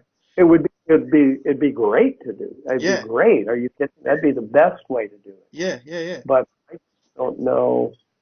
I don't have confidence that Mm. that I could that it would work. That I could get enough money to make it work. Yeah. Okay. And you're out there kind of begging people. Yeah. You know what I mean?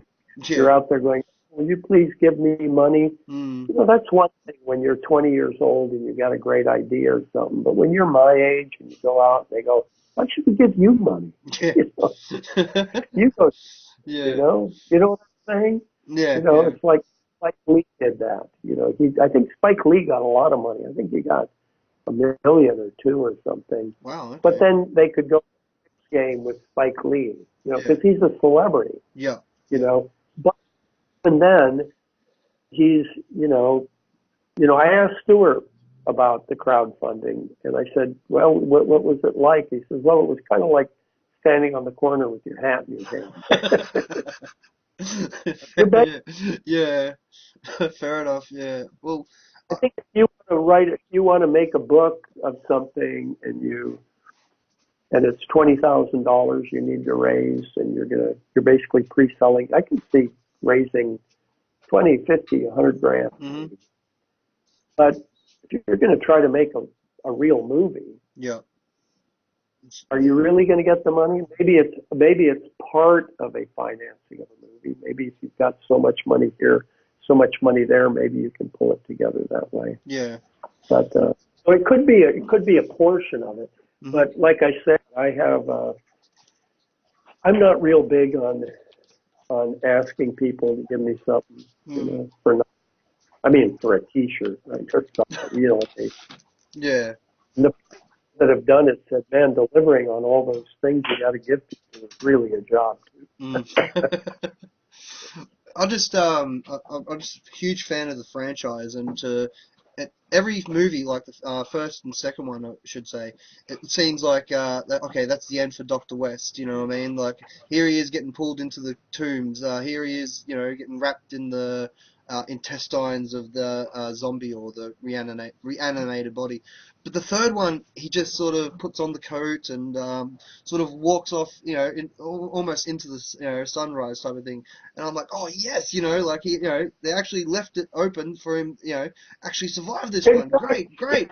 And then Well, nothing. Then I didn't hear anything. I'm like, oh come on, like, what's happening with this? Like, yeah. been 20 years. Yeah, yeah, and I've Yeah. just been sitting back, going, oh, any month now, like that No, that Reanimator would movie is be going to come about.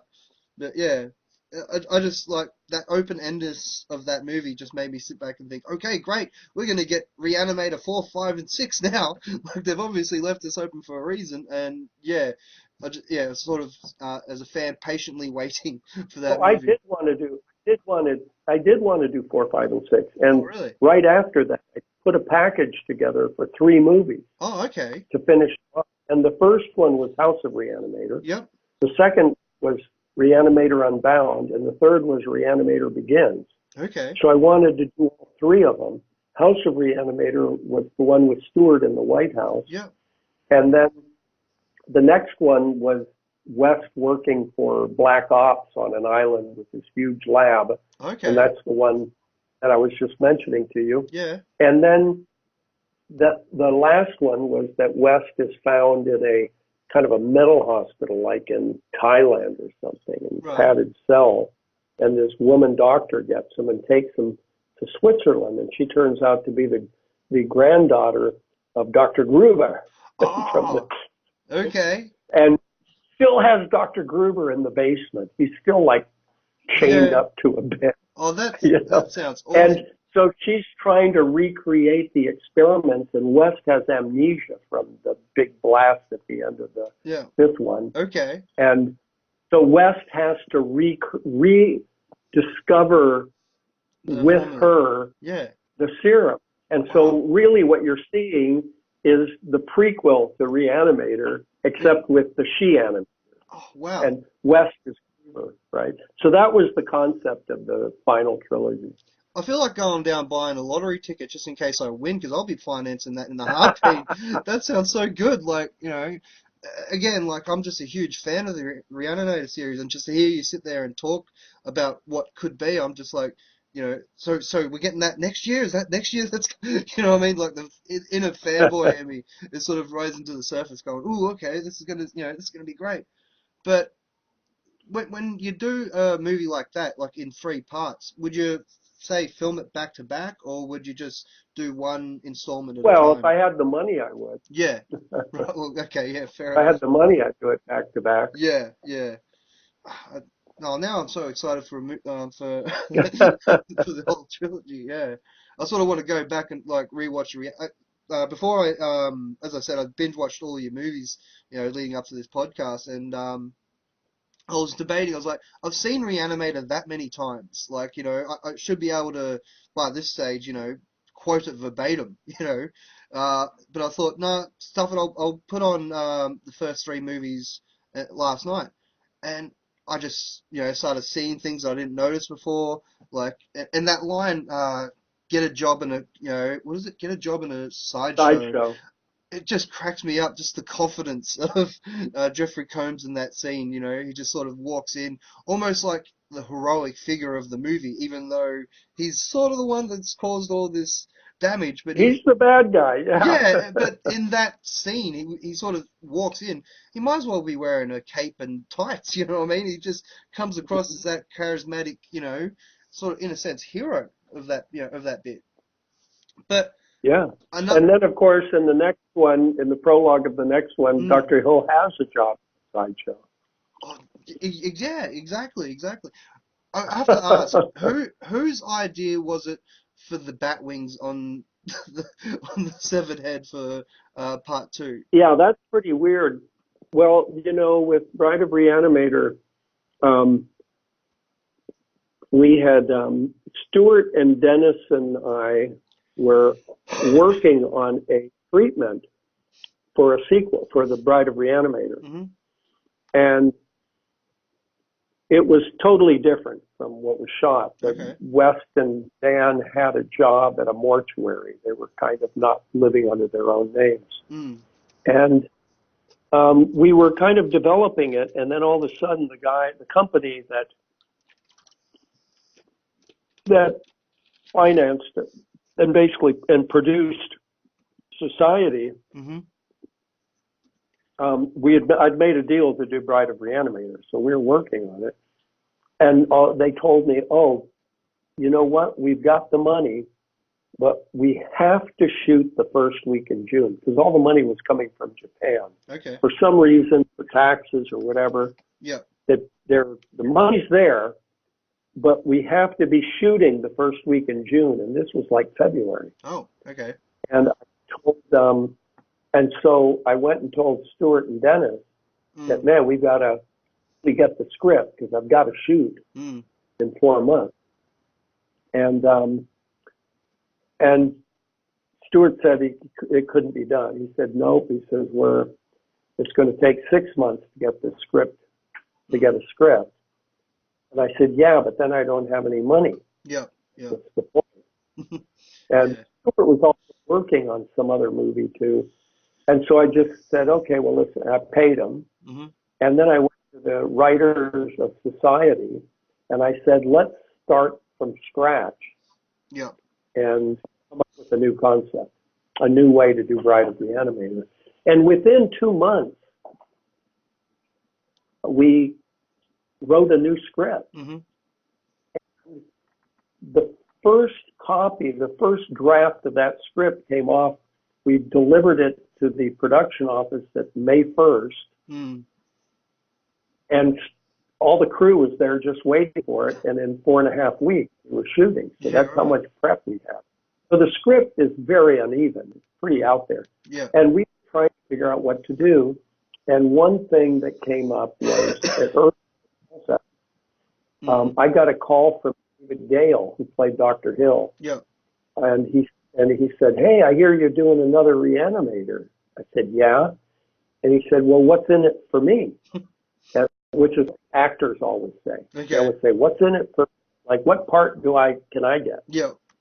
And I said, "David, I think your character, like, his body blew up, his head squashed and thrown like a damp sponge against the wall. I mean, yeah, I think he's done."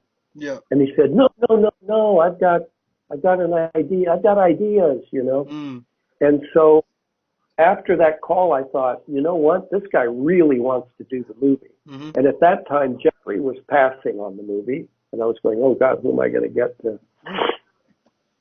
to be Dr. West?" You know, so I started putting out, looking for an actor. Yeah. And then Barbara did. I had Barbara at the beginning in the prologue, and she didn't want to do it. And Bruce Abbott wanted to. And so I was kind of going, well, at least Dr. Hill, at least David Gale, we'll put him in the damn movie. Let's get him back. Yeah. And so eventually Jeffrey did it, thank God. And so we figured, well, Dr. Hill's only a head now. Yeah. And we thought we'll put him in the sideshow, all these things that I wanted to do. Yeah. And I went back to the book and looked up to the book, the stories, the 6 short stories by Lovecraft, and looked up all the stuff that we hadn't used in the first movie and put it there in the second movie. And of course, I wanted the idea of the second movie to be to build a bride. So that was definitely out of Franken. Yeah. And as we would work on it late at night at my house, after my kids were asleep. Woody and Rick would come over, and we'd bat things around, and they'd go right, and we'd come back, and we'd rewrite. And so one of the things that came up was like, if Dr. Hill doesn't have a body, how's he going to get around? Because he used to carry his head. Yeah. Now, I don't know why he put a fake head on the top of his head and put his head in a bag in the first one, rather than just kind of duct tape his head on top of his neck. Actually, I had the same question while I was watching the movie. Why not? Yeah. It's not right. Yeah. And so on this one, it was like, how's he going to get around? And what can we do? And at one point, I thought about putting hands under his neck, like like he would scurry across the floor, which was okay, but it was a little pedantic, I thought. And finally, and then all of a sudden, I don't know who said something about putting the wings on it, the bat wings. It might have been Woody Keith, because he's pretty far out there. And all of a sudden, it was like, no, that's ridiculous. Yeah. And then you keep thinking about it, and you go, it's pretty funny, though. And then but how did he get bat wings on his head? And then at one point, I just remember thinking, going, you know what? I could just get laughed right out of Fangoria on this. Yeah. But what have we got to lose? Let's go for it. Yeah. So that's how it came out. Well, and then of course we figured out a way for him to get the wings on by having that doctor. Yeah. Test on the bat first and that. Yeah. What I always liked about the Re-Animator series is that he's growing as he's with each installment. Like the second movie, he's sort of putting the parts together. Like the first movie is the reanimated agent. Second one, he's got that goo where it's sort of like pasting together. Then you got the third one, which sort of deals with the idea of a soul, but I think they you break it down in a sense like it's more like electric, electric Oh, sorry, I'm blanking here. Like, like they put the little energy, things, and Nanoplasmic energy, that's, NPE. yeah, that's the one. That's the one. And that's It's what I. what makes. Mm, It's what tells the cells how to grow. okay. See, that's what I love So about it's each actually installment. it's actually it's actually the soul. Yeah, yeah. Well, I love how angry he gets when somebody mentions it being the soul. He's just like, no, no, no, no, no, sort of. Well, Nanoplasmic energy. yeah, exactly. But that was my theory about each sequel, Mm, was that because Wes, and this in this I I diverge from Stewart, mm, because Stewart knows how to tell stories with actors, mm, and he goes straight for the narrative.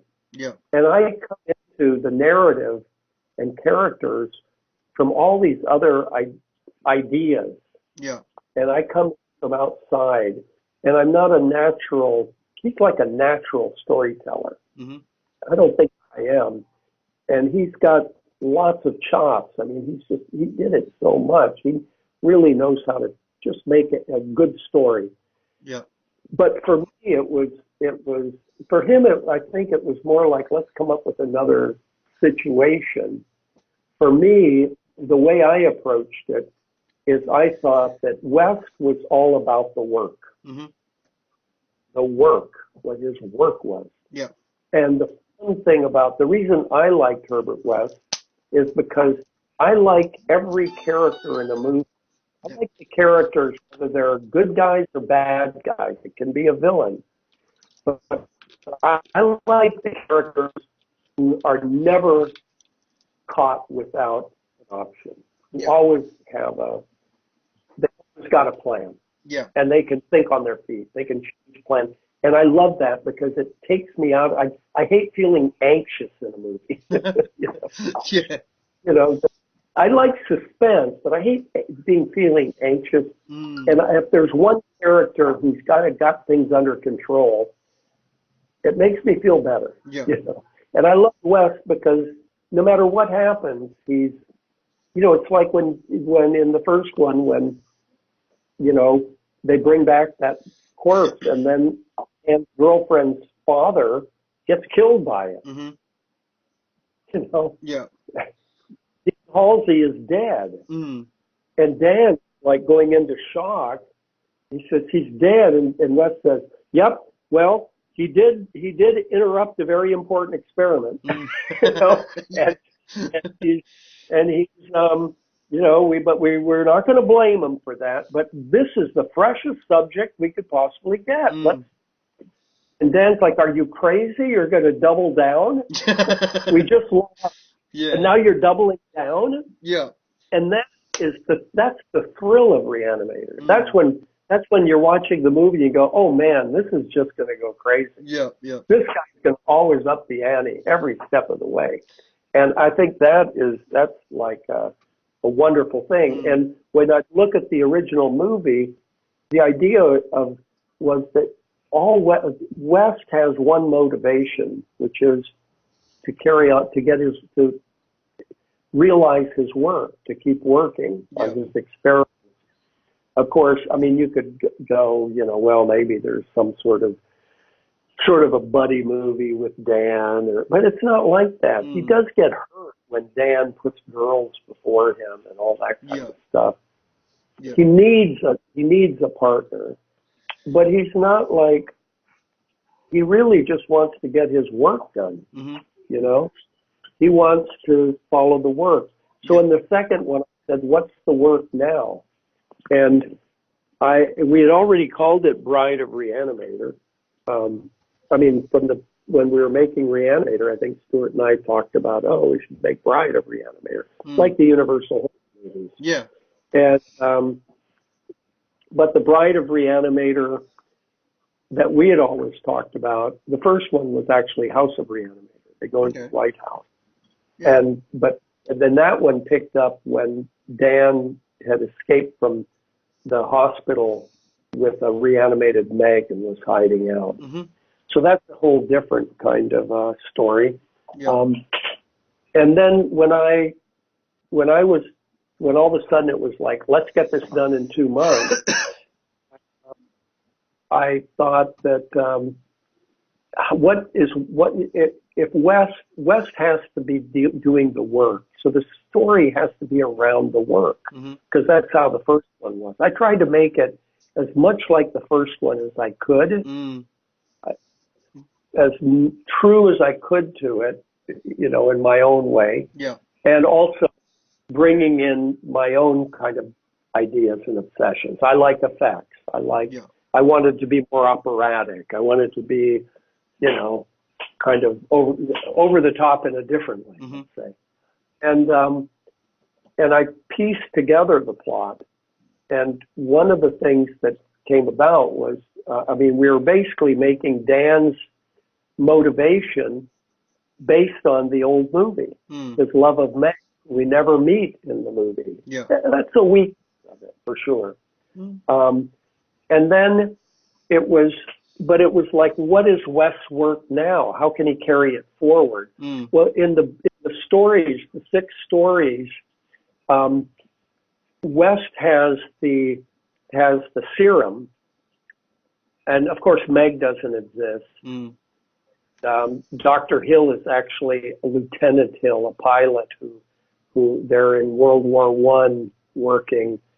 Dan and West are, and an airplane crashes outside their tent, and that pilot's head gets severed and comes flying in and falls into this cauldron that they're cooking of goop, of this reanimated goop that West has developed with some lizard type of stuff. And that is the goop that allows a body part to live independently of the whole body. Because originally it's just bring back the dead. You try to get it real fresh. But in the original pilot script that I got from Stewart, it ended with Halsey getting brought back to life. Okay. It ended there. It had the cat, and it ended with Halsey being killed and brought back to life. Right. And so my feeling when I optioned it, I read the stories and I said, I want the guy carrying the head around, because that's my take. I always movies about heads that could talk and stuff, you know, the brain that wouldn't die, that kind of Pit and the Pendulum, and the House on Haunted Hill. And I thought that's real horror, you know. So we added the Dr. Hill character, and instead of being a lieutenant, we called him Hill. And he had the army of zombies at the end, which is from the short stories. But we just finessed the idea that you needed the goop. What I call it the goop. It's not called the goop anywhere else. But you needed this other mutation of the serum to make a limb be able to live independently of a total organism. And so we had already jumped that shark, you know. We'd already done that. But I backed up anyway and decided that I just didn't pay attention to that. I decided that the work I put into war, of course I made it in South America, and since we don't have much money, I put the whole war inside a tent. And I made West now say that he has a new stage of his work, which is create new life, which isn't just reanimating the dead, it's creating new life. So now we're into real Frankenstein land, because the first one it's Frankensteinian, but not really, because it's just reanimating dead people. It's not, Frankenstein's about putting together body parts and making a new creature, a new thing. And so in the second one, I decided, I read Frankenstein when I was in high school and all that. I read all kinds of horror stuff. And I loved Bram Stoker's Dracula. But when I read Frankenstein, I was like, God, what a dud. How come this got famous, right? Yeah. But when I now was making Bride, preparing it, and we were working on the script, I read Frankenstein again because I thought we're really basing it on Frankenstein now. Yeah. And now I was fascinated by it. All the archaic storytelling.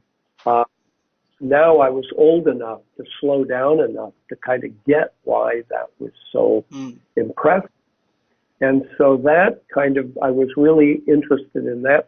I started realizing that the reason I always thought, why did an actor like Boris Karloff go through the trouble? Why did he go through the trouble of like having, I've read this, that he had his like molars pulled so his cheeks would be real sunken. Okay. Why would he go through the kind of suffering that he went through to be that part? And when I read the book, when I was in my 30s now, you got to understand, I didn't get it. I never got into the movies until I was in my 30s. Okay. You know, Yeah. I made my first movie at 34. Oh, really? Okay. Yeah, that was Re-animator. I made it when I was 34 years old. That's actually a bit of a relief to me because I'm just like, I'm 33 and it's like, oh, there's still time. I can still make my. The thing is you do have to figure that, they always say, it's like the race is not always to the swift. Okay. Some people break out fast out of the gate, but, it's that sometimes, you have a different trajectory than others. You can't, or it's hard not to compare yourself. But on the other hand, you just have to keep moving, doing whatever you decide you are going to do. I don't know. Yeah. But anyway, at that age, once I was that age, I all of a sudden understood things I didn't when I was a teenager. I could read things that I couldn't, that would just be totally awful to me. Yeah. And that book, then I saw, wow, really what this book is about is really something really interesting. Yeah. It's about a created being rejecting its a creator rejecting its creator. It's like a parent rejecting their child. It's a very, very strong kind of thing. You want to go out here? Come on, go out here. Oh, you want to go out there? Okay, come on. Go on.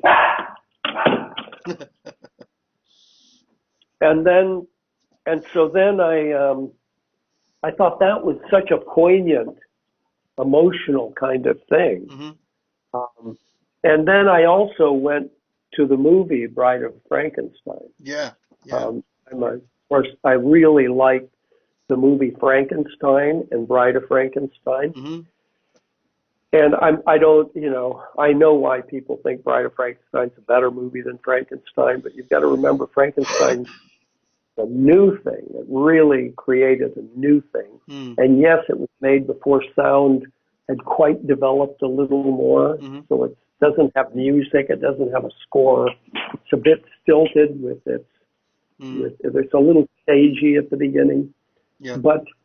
And Bride of Frankenstein is just really so much more, it's such a bigger production and better effects and everything. And also some ridiculous things like the little people. And, come on.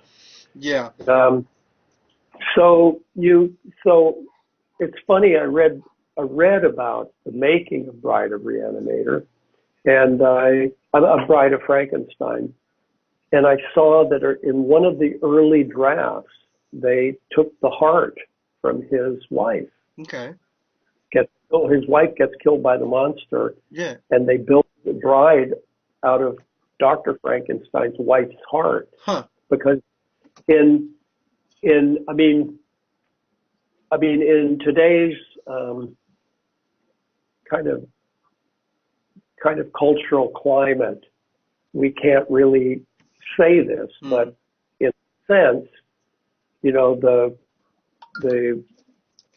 male creature's built out of the brain and the woman creature's built out of the heart.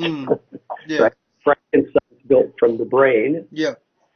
and Bride of Frankenstein was built from the heart. Well, they eventually didn't use that. They didn't show that scene. They didn't do that. Okay. But I had already, with Rick and Woody Keith, already decided that it should be that Meg's heart, that there's this Miskatonic massacre, first movie, and all the body parts. What happened? Well, they saved everything and it doesn't decay. Yeah. That's the weird thing. Yeah. Yeah. And so they find the heart of Meg, and that's how Wes gets Dan to help him carry on his experiments. He needs someone to help him, but the whole idea was that he had this new work to do, which was take this goop and make a new person. And then, of course, we did the Frankenstein thing at the end, where the bride is rejected by Dan, which is the most emotional moment of the movie. Yeah. That's the love story, really. Yeah.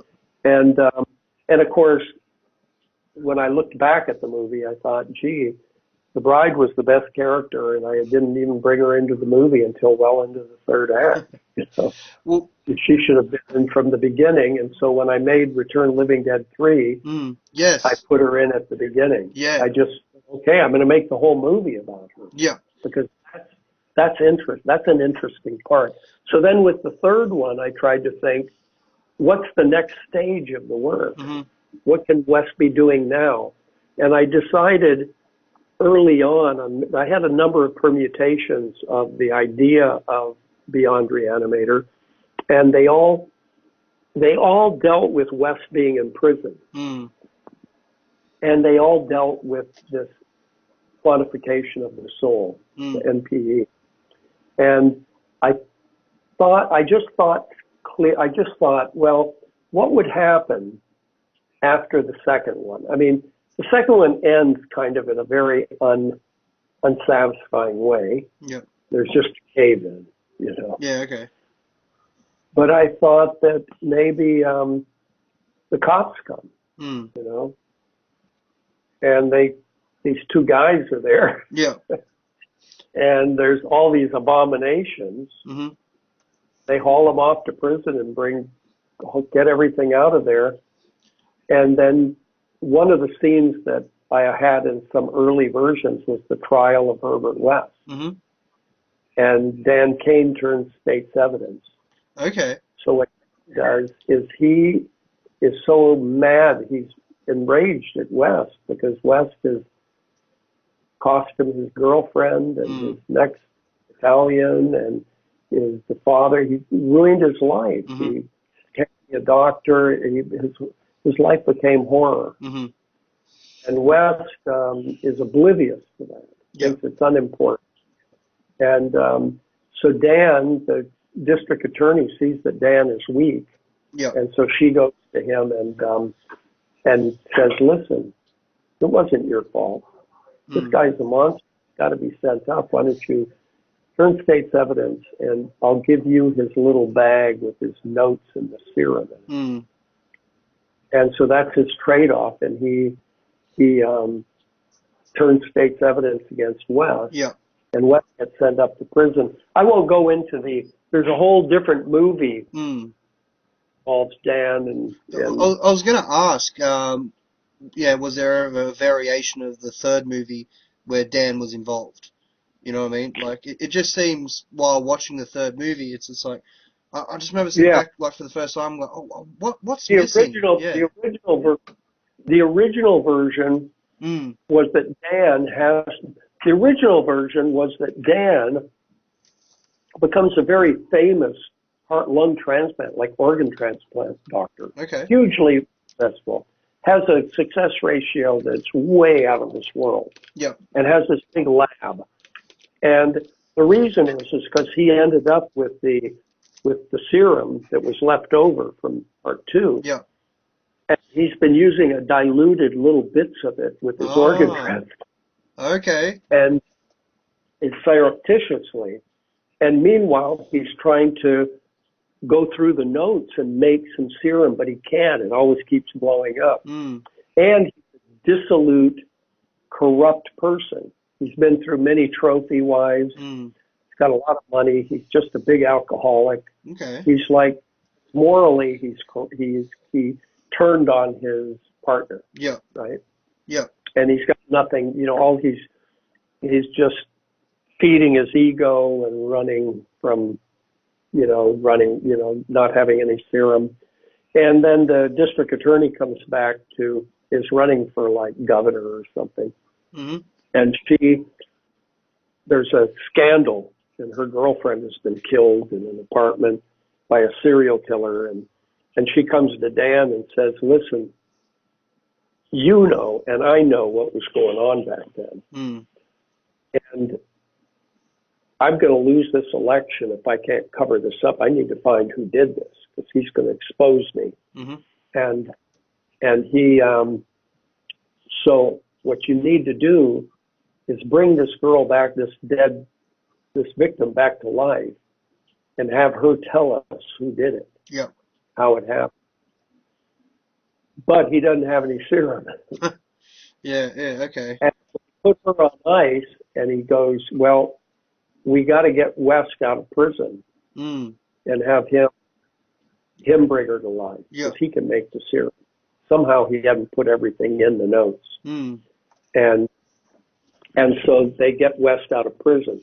But before that, we've already seen West in prison and sees that he's doing these experiments on rats. Mm-hmm. And so West is doing the NPE experiments, finding, it's true that when someone dies, so many grams, there was a movie called 21 Grams that said it was 21 grams. Yeah. But I've read about this before. I had read about it years ago in a short story or something, where they try to get someone to die inside a glass bulb to try to capture the soul when it leaves the body. The body weighs, if you die right now, your body will weigh less than it did right when you were alive. Why is that? Yeah. Well, because the soul leaves the body. Okay. Well, West is not a religious or he doesn't believe in kind of mythology or he's more of a science man than a superstition. Yeah. Okay. The soul of superstition. He only believes in science. Yeah. So he's trying to solve the problem of why reanimated corpses act real weird. Because theoretically, bring somebody back to life, why wouldn't they act the way they were when they were alive? Yeah. And that's always the question about the living dead, the zombies, all of that.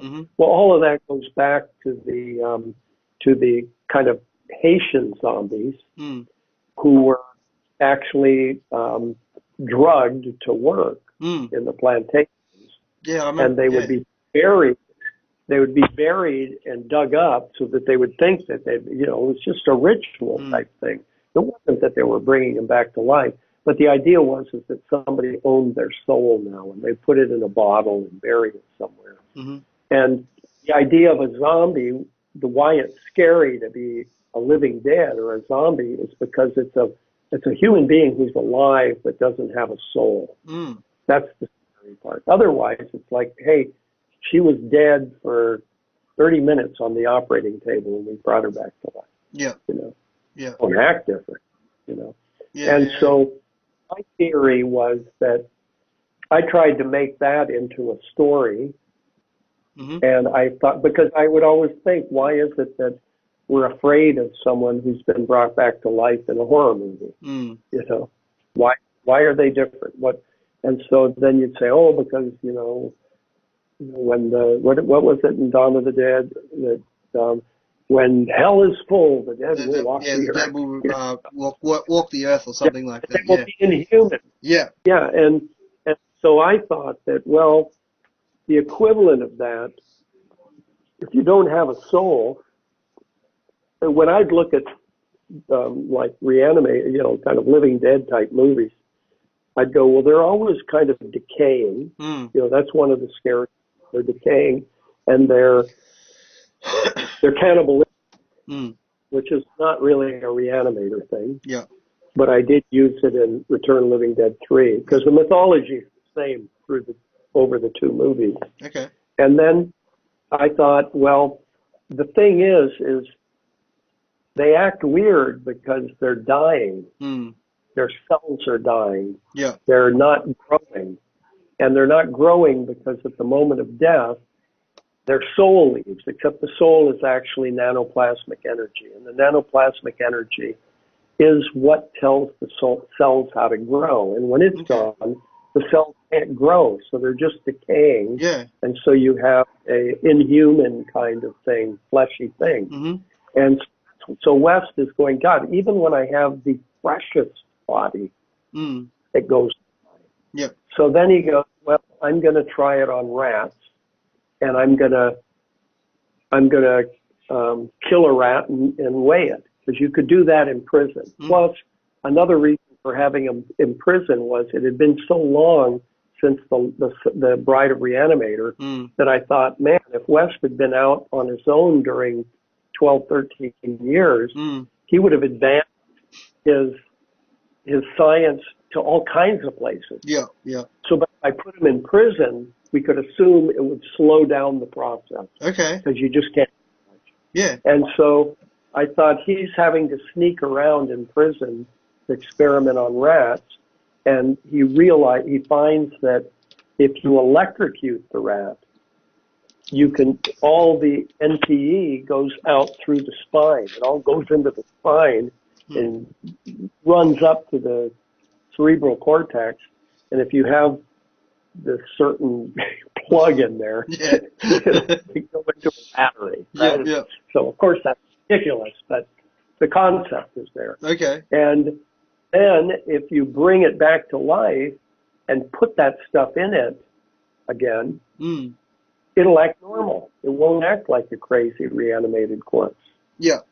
And then, of course, for the movie story, of course, because it's a horror movie and it's going to be ironic, West is going to say, well, this nanoplasmic energy is just an element like fire, water, air.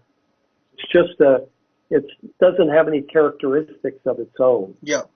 It's just a pure element. But it turns out that the nanoplasmic energy not only tells the cells how to grow, but it is influenced by the host animal. Okay. So it becomes like the animal. So when you put the bad guy's NPE into a good guy, dead guy, the good guys start being also like the bad guy. He's going to have the bad soul. The equivalent of the bad brain in Frankenstein. Okay. A little bit. Yeah. So the movie really deal with it. It kind of set it up, and then it didn't matter. But anyway, that was how the thinking went. And in the original version that wasn't shot, Dan does get West out. West does bring the girl back to life. They do find the serial killer, but West has made a deal that with the DA that he gets to kill the serial killer however he wants. He gets to kill him when they get him. So when they get him, he kills him and is able to trap his NPE. And of course, within that scene, Dan gets killed, and West brings him back to life. And then Dan has the serial killer's soul, we have a third act. Yeah. But so that was how it originally went, and then it wasn't very clean.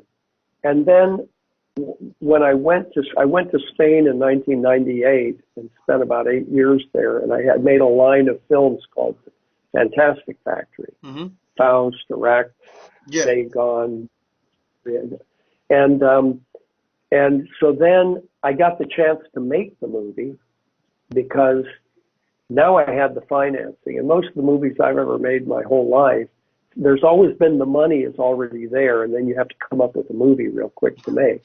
Yeah, okay. The animator, I had the money. I looked for the movie. Yeah.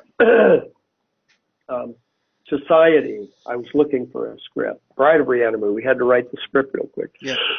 Return of the Living Dead 3, I had the deal to make the movie. I had to find a writer and get a script. Mm-hmm. So this has kind of been the pattern of my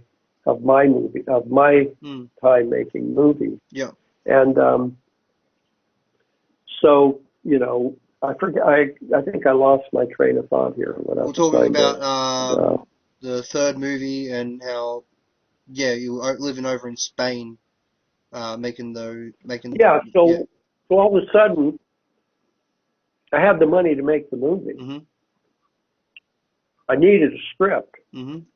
We'd already sold the movie. We already pre-sold it. Yeah. Just based on the title. Mm-hmm. I knew the elements, and now I knew I was shooting it in Spain. Yeah. In Barcelona. And then I thought, but it can't take place there. It's got to take place in America. And I thought I didn't want to make it in a hospital because we've done that. Yeah. You know what I mean? Yeah. And, in the 20s, there was a very serious idea that film was like an architectural medium. It was like building the sets. Yeah, okay. And there's a feeling, Alfred Hitchcock started out as an art director. He had an idea that once you built the set, all the blocking for the scene, how you're going to shoot it, is baked into the set. Okay. And the easiest way to understand that is to think that you build a set that's a long hallway. Well, now you know where you're putting your camera. You know how the action. Yeah. Because the set determines that. Yeah, okay. So you can build a set to that will make the action that you need to have happen. Mm-hmm. And sometimes it's, like with the first movie, it all takes place in we do have the basement, but it's in the hospital. Yeah. It's in the morgue. And that gives it an identity. You know the kind of things that happen there. And so in this one, I thought, well, I don't want to have to fake Spain for the U.S. like I did with Faust. I just want to, I also thought, the idea I had for the movie, it was like the trilogy for the three movies for 4, 5, and 6. Yeah. Ultimately combined them into one. Okay. The middle. Yeah. And the same thing happened here. It was kind of like, well, I got this story about Dan and what he's doing, and then West is in prison, and then West comes out of prison. And then I thought, you know what?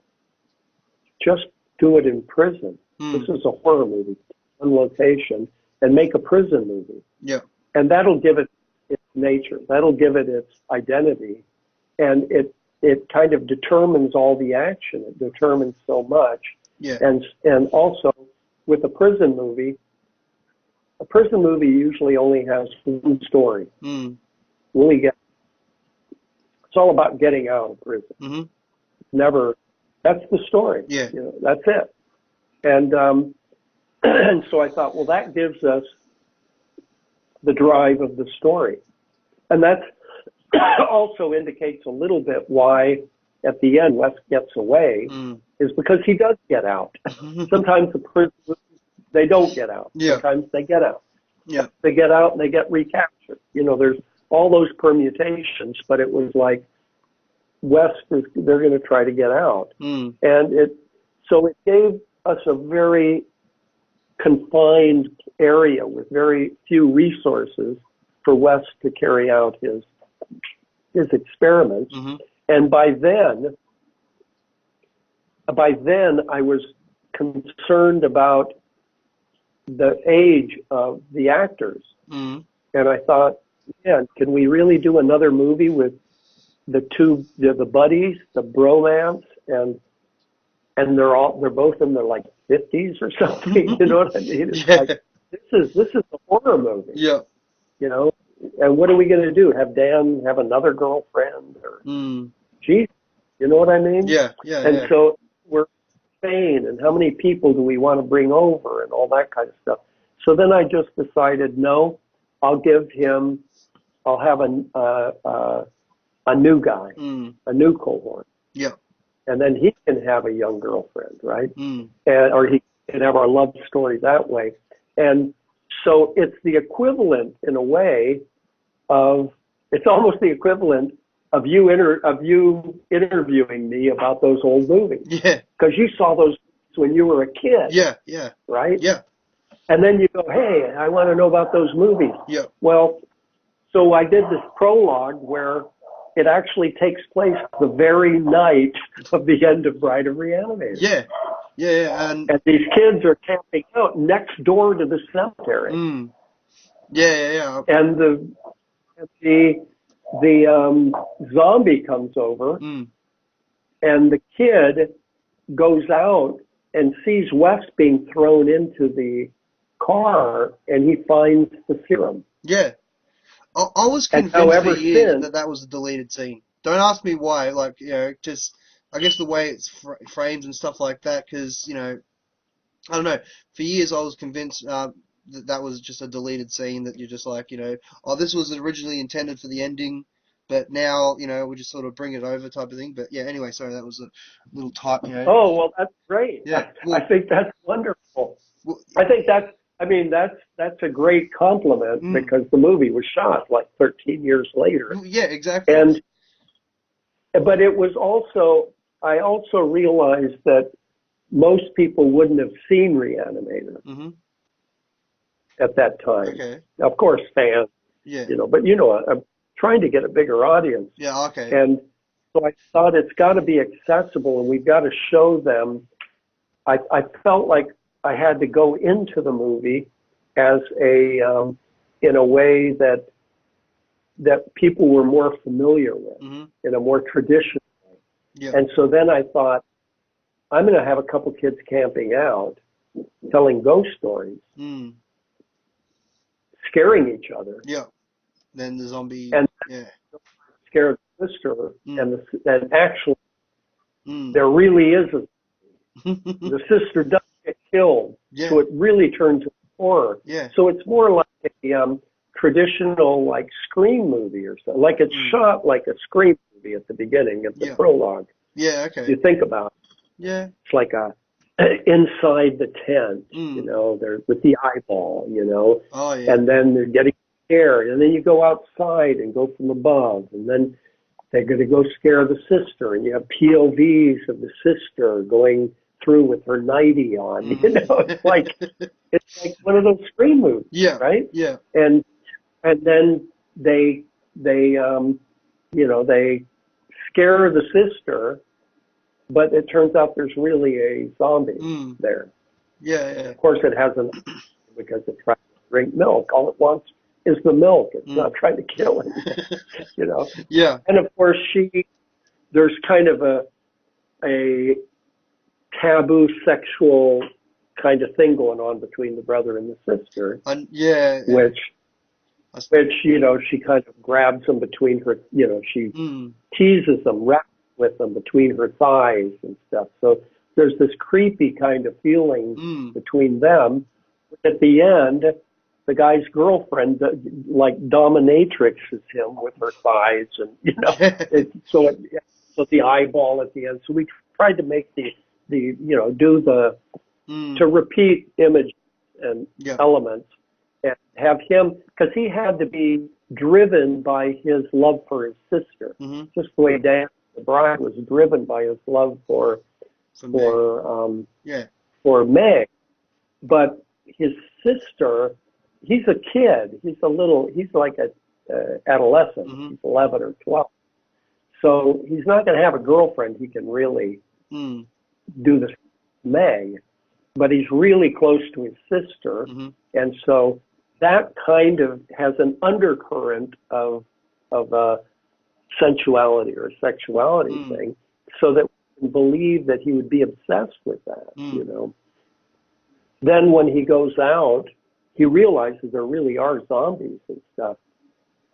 And then we go out and we see them leaving the cemetery. Yeah. He gets the serum, and boom, we have we now jump forward, and he's a doctor, Yeah. and all he's been doing is working to the point where he can find, kind of see West and find out what was going on, and he's still carrying a torch for his sister. Yeah. Yeah. You know, it's all about her. Well, And I always looked at it so more then like trauma, like he was almost stunted by that, by losing his sister at that age. That, you know, seeing West and almost being like, well, here's a Masonic figure that, you know, might be able to bring her back. You know what I mean? And that's sort of what drove his entire at life. least now, if she had been in any sense in a way that he could have actually reanimated her, that would have been much simpler and more direct and maybe more satisfying story. But that would be kind of a stretch to figure out how to do that. Yeah. And I did want to have West in prison. Yeah. And I also wanted to keep the rat as a character throughout, because I've always enjoyed old Disney kind of animated features where you had the world of the people, and then the rats were always, the mice had another world. Yeah. They had a story. Yeah. Yeah. Yeah. And so I like the idea of being able to see how the rat is the part of the story, a real intrinsic part of the story that actually causes, that rat actually causes the prison riot. You know? Yeah, that's right, So it's like really, it's really, the rat really is a big character in the whole movie, which I really like. I mean, I love the opening of that movie and after the prologue where the rat's coming down. I just think I really love how that part of the story is told. The movie kind of suffers a little bit by having, you know, I had Spanish actors who could speak English, but acting in, you know, I had to dub them, and they're acting in a, you know, it's awkward. Yeah. You know, people who are speaking a language that's not theirs. It's kind of one of the reasons why so many of the giallos, those Italian movies, where everybody would speak their own language, why they feel really awkward. And in Spain, for example, that movie Beyond Re-Animator, it did well there when we brought it out, but one of the critics said it couldn't brush off the Spanish dandra, the caspa español, which is this derogatory term about Spanish movies, that there's something not good enough about them. Okay. There's something Spanish about them. It's not a good thing. Yeah. And it's kind of like dandra. And I think that's true. I think the movie does have this feeling that's really, it's not really American. You know, there's something kind of doesn't quite ring, you know, doesn't have that kind of immediate feeling that you get with movies that we shoot like. Or if we took a crew there and did that crew was all Spanish. Yeah. Everybody was Spanish except me and Jeffrey. That was it. Everybody else was Spanish. And most of them had no idea about Re-Animator. Yeah, yeah. So we're making a movie, and even the effects guy, Screaming Mad George came over, and he's not Spanish. But in general, we're working in a whole different system with a whole different culture, and we're trying to make a movie. It's not like when people shoot overseas and they just bring their whole crew, you know, a big movie. Yeah. This is a different type of system. Yeah. And so anyway, that was how the whole thing kind of evolved, and I think some of it worked, some of it didn't. In general, I like it, and I like the concept. Yeah. I like the concept of the MTV and all. Well, I absolutely loved the movie when it came out. I just remember, you know, being at Dave and Shirl's, which is the video store, you know, down here. Closed down business a few years ago now, and it was actually kind of weird because there was a poster of Return of the Living Dead, Part 3, and when I was a kid, that poster scared the hell out of me. Like I didn't want to go into the comedy section because I would have had to walk past the horror section where that giant standee of the main character from Return of the Living Dead was, and I always felt that she's just looking at me and Was that Return of the Living Dead or Part 3? part three, Which yeah, one? sorry, part three. Your Oh, Part 3. yeah, Cindy Clark. yeah, with all the She's iconic. She's oh right oh hell yeah, just with all the up there. She's piercings right and up there with the Bride of Re-Animator. With the Bride of Re-Animator, I always thought the iconic scene is when she pulls her heart out and holds it to him. is this what Is you this want? what you want? Yeah, You know? yeah. Because if you've ever had a girlfriend and you go, you don't love me, you love somebody else that's seeing in me. Yeah. You know, Yep, yeah. it's a disappointment. And with her, it's life and death and gore and it's just so.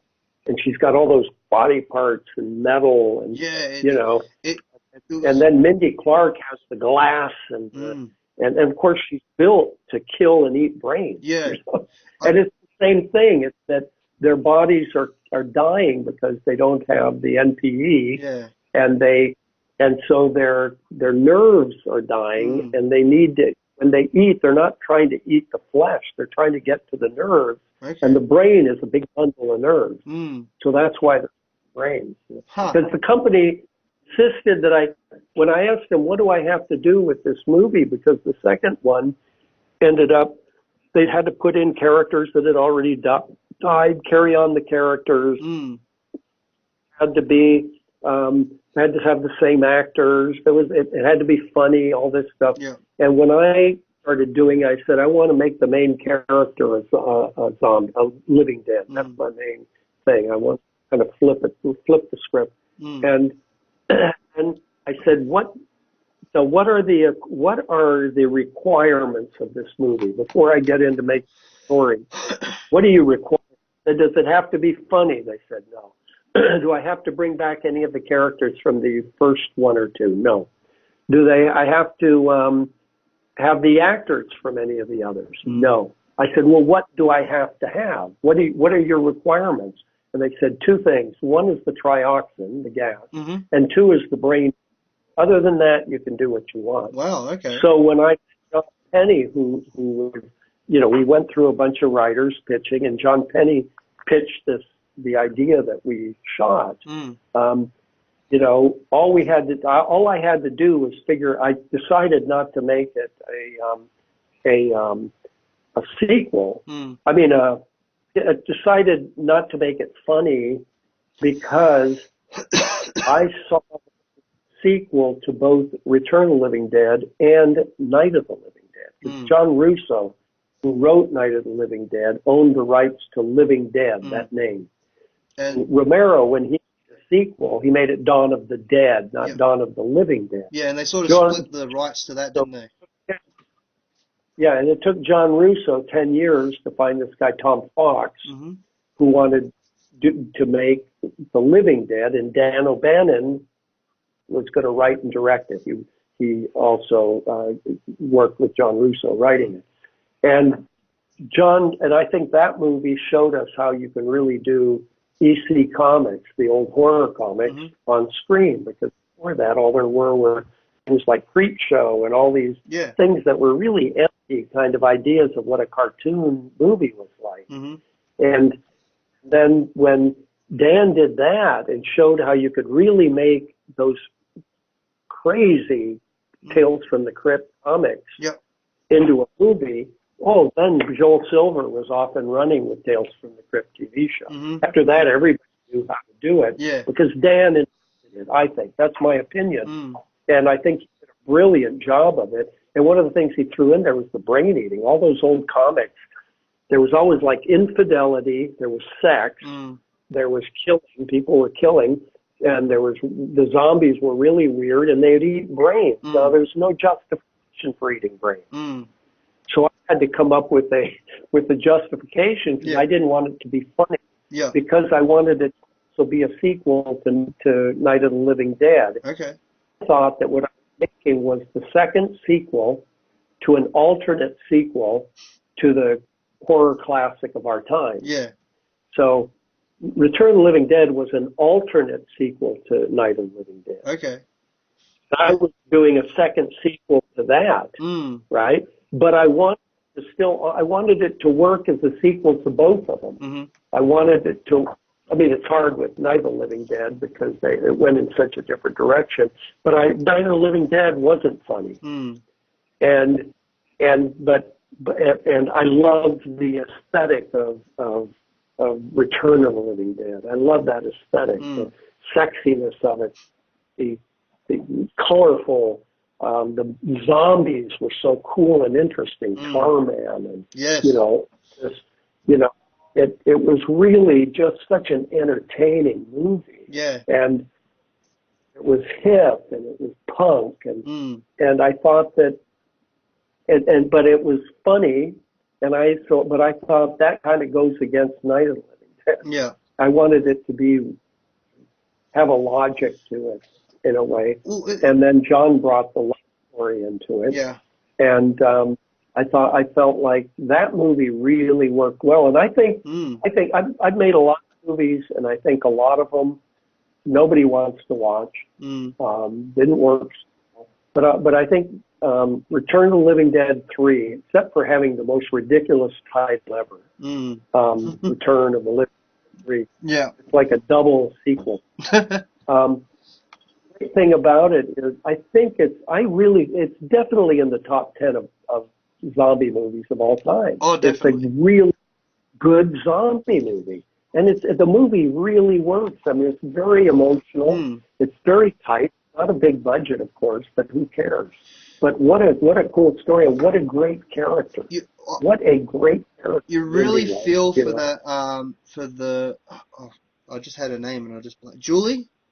Yeah, the main character from that. Curtin Gilson. Yeah, and just like, the pain, you can literally feel the pain that she's going through. You know what I mean? Like, and even that scene early on where she asks, her boyfriend, like, I wonder what it feels like to be dead. You know what I mean? And then, like, again, that's definitely a punk thing or a goth thing. Yeah, a goth.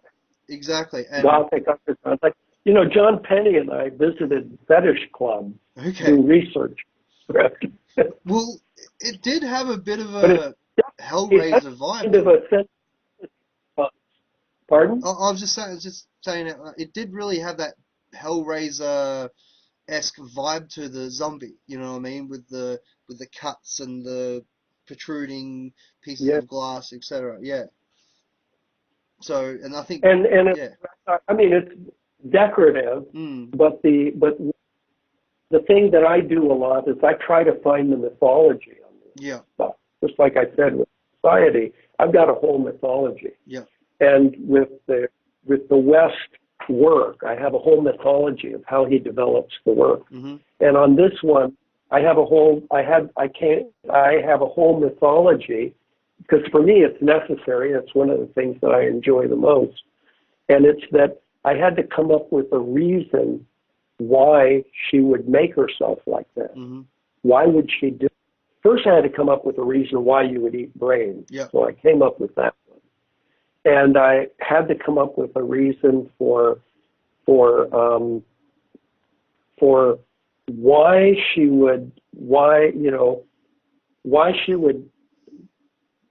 hurt herself, and what people who hurt themselves,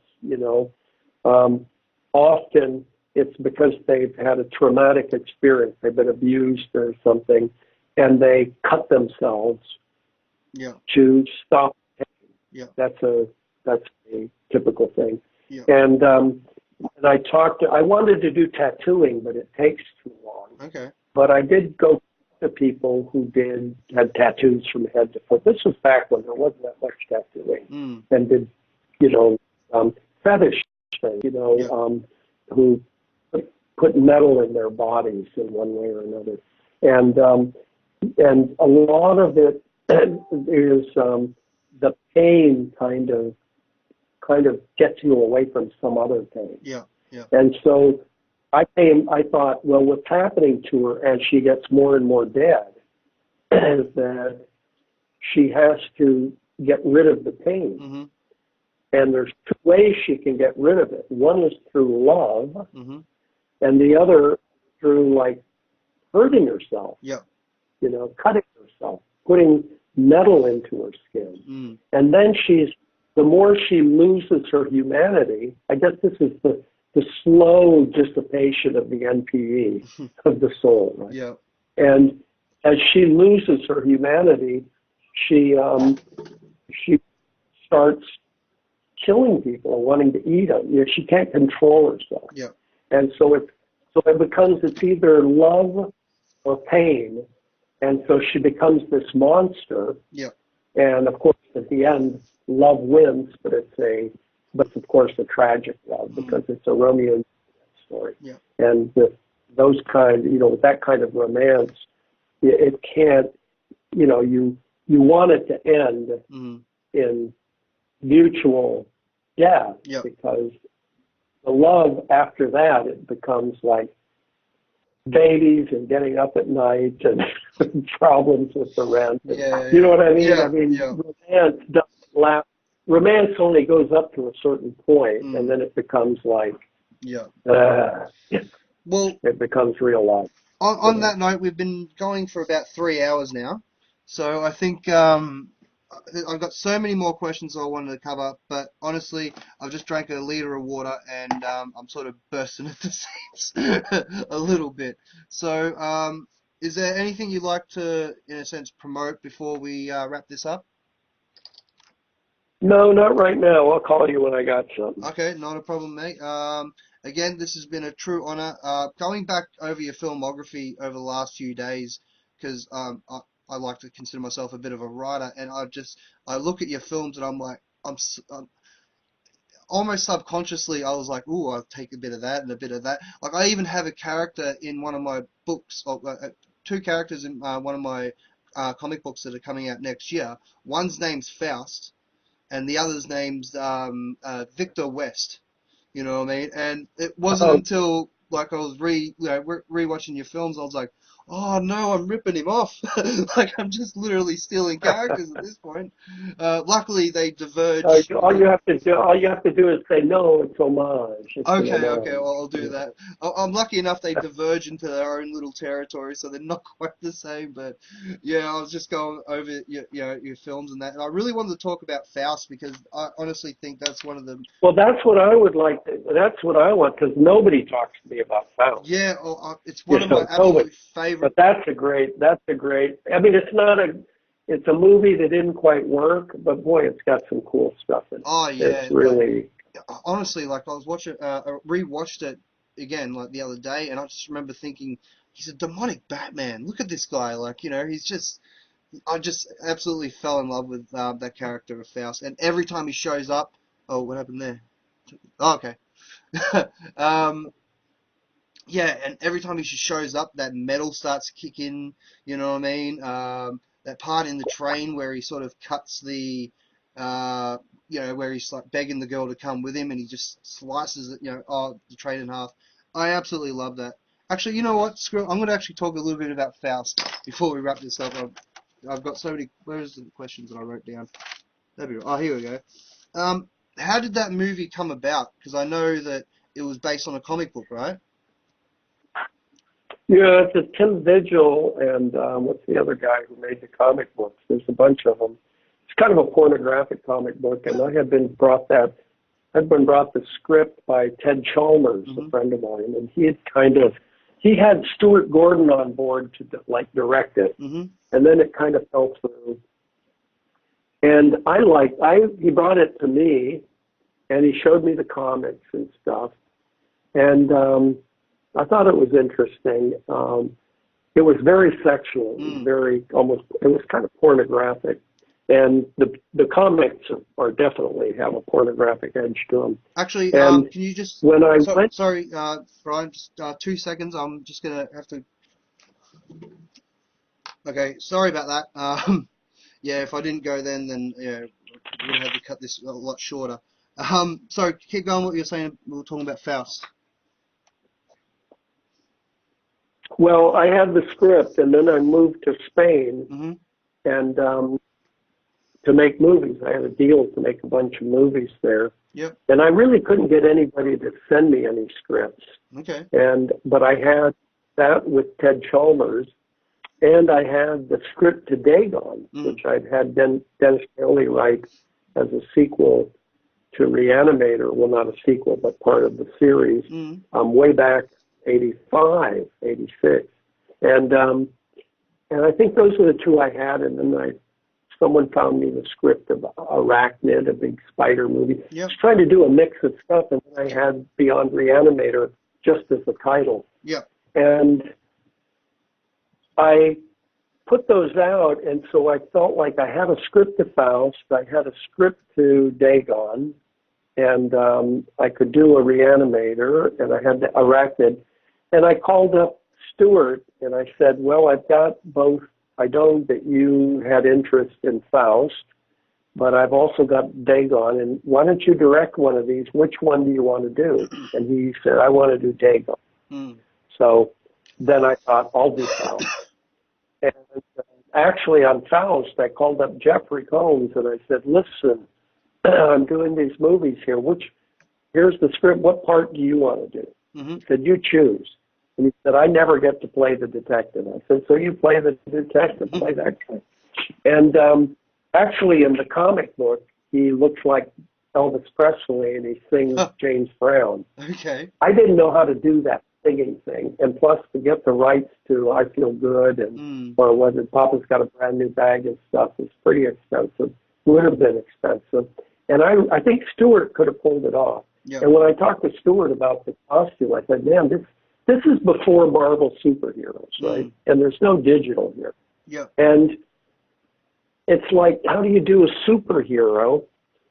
I didn't quite get the genre because all I'd ever seen is stuff like, Tim Burton's Batman, the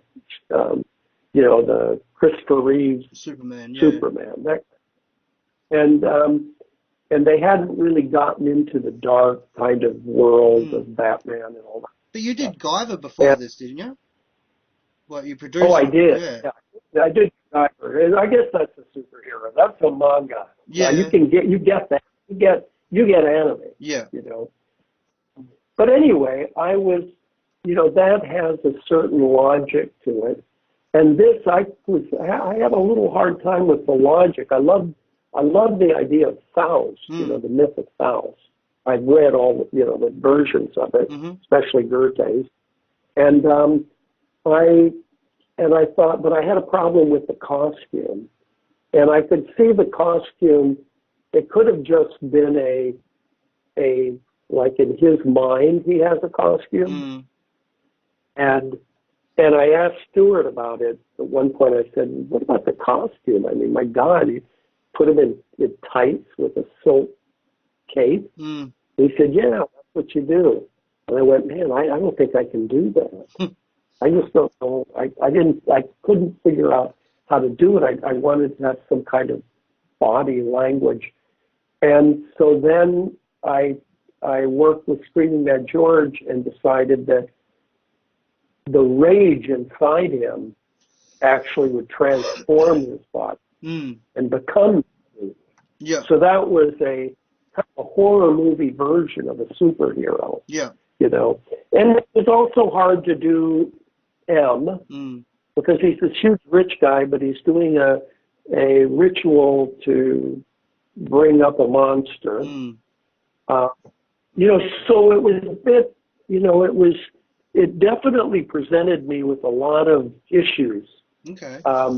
I never got to shoot everything on it. I really had some kind of bigger cartoon type scenes in it. I don't mean cartoon in a. Yeah. I mean it's extreme, scenes more rich with sculptural elements. Okay. And but I worked with a guy named Richard Raphorst. And he did my storyboards for me, and he's a great artist. He made a movie called Frankenstein's Army, and I worked with him on one called what was it called? Worst Case Scenario. Okay. And he's the Dutch guy. He's from Holland. Yep. And he did storyboards, and we worked together and came up, I think he worked also on Beyond Re-Animator, and he did a lot of the credit sequences of those movies. But, we came up with this idea of making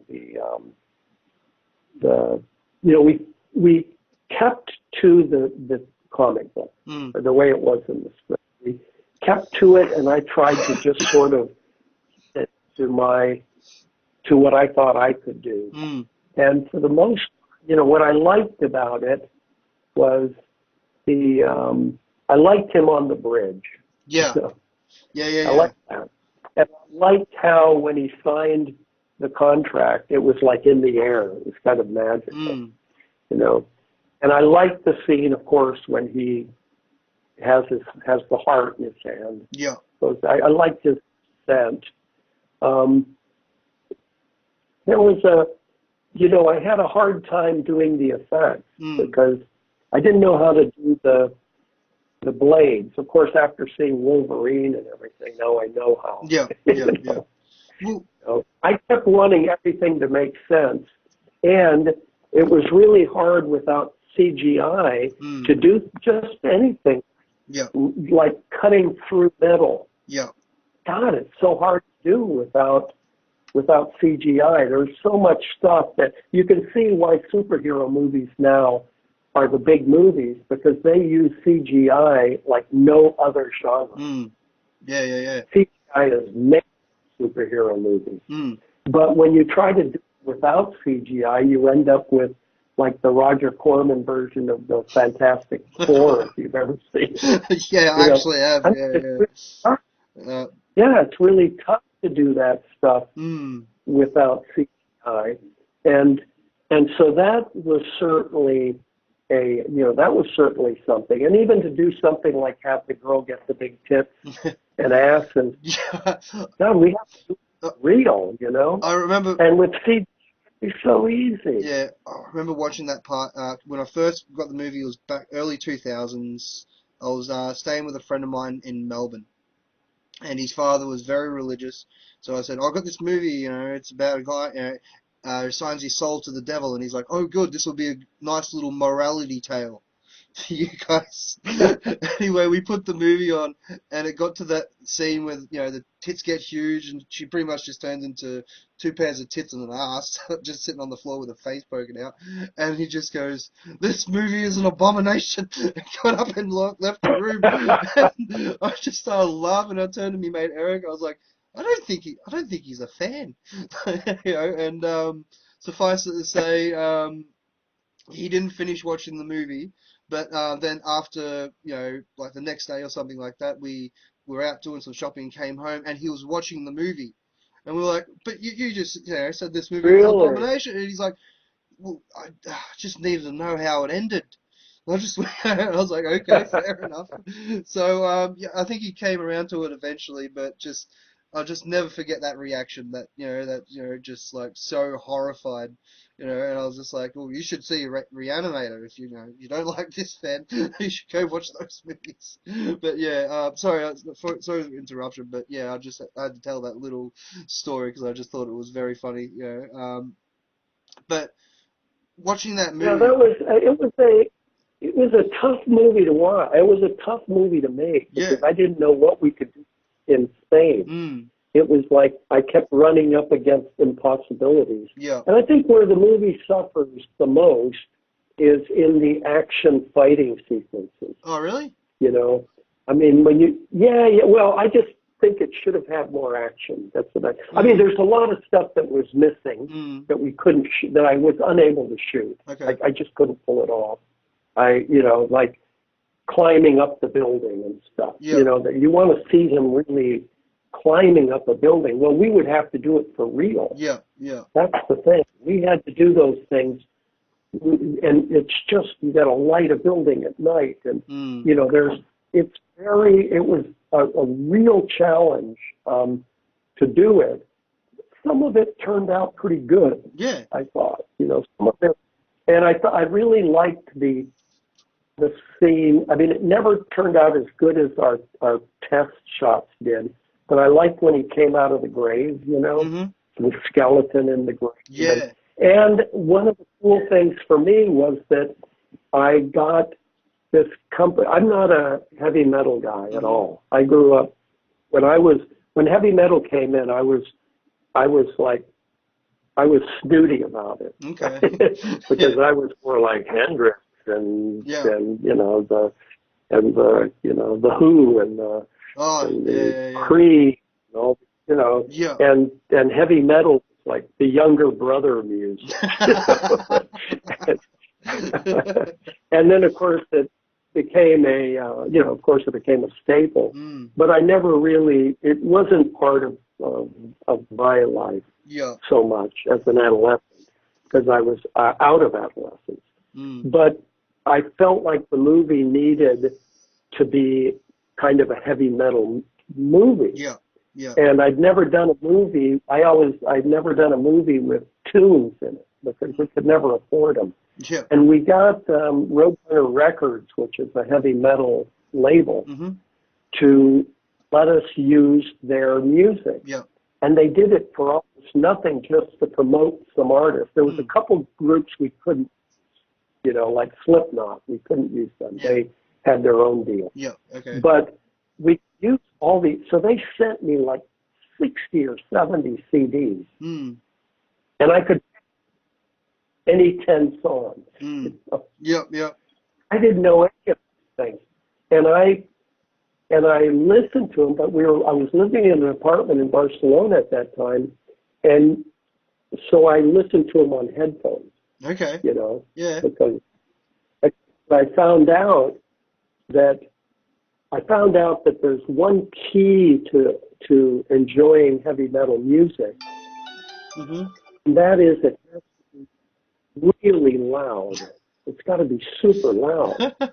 You can't. If you listen to it when it's not enveloping you, you can't get it. Yeah. But if you make it real loud, then you can connect. Then you get the nuances and the emotion in it. Mm-hmm. And so that's something that I think is, unless you want to listen to really loud music, you can't listen to heavy metal. Yeah. Because it'll just be like, And I listened to a lot of heavy metal, and tried to pick songs. There was a lot of stuff I couldn't use because it didn't fit anywhere that I liked even better than what I put in. But I really enjoyed that we could have that music, because I felt like it brought an emotion to the scenes that wouldn't have existed otherwise. Yeah. It really gave it a little life.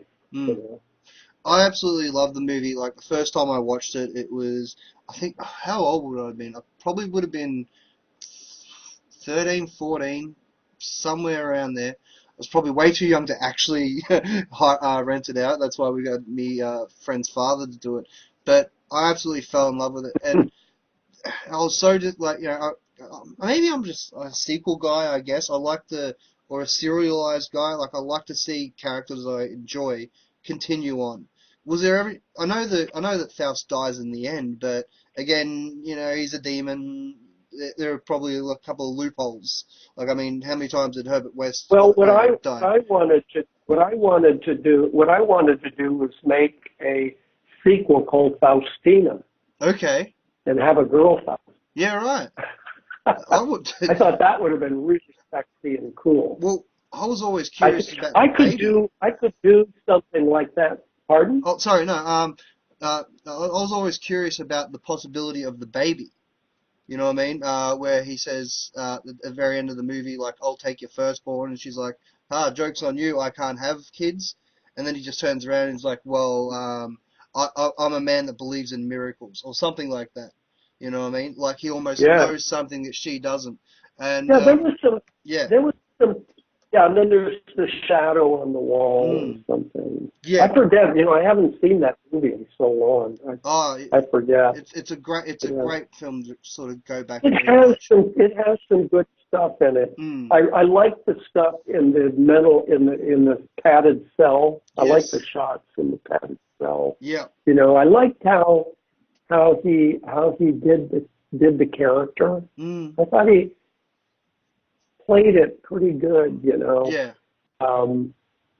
I'm the porn that gets you off, or so, but that's from the comic. You know, Okay. that's all from the comic. You're right. You know, so I was never satisfied with the monster at the end, the big monster. Yeah, but You know, I was kind of fine. came up. Yeah, I was fine with it. Like, I didn't mind.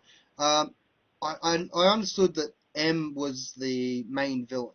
You know what I mean? Like, he's pretty much the through villain throughout the Yeah, entire he's the thing. best. Yeah, and like, I just wanted to see more of him. Like, give us a spin-off, like a whole other movie. You know, just all about Well, M. M's around.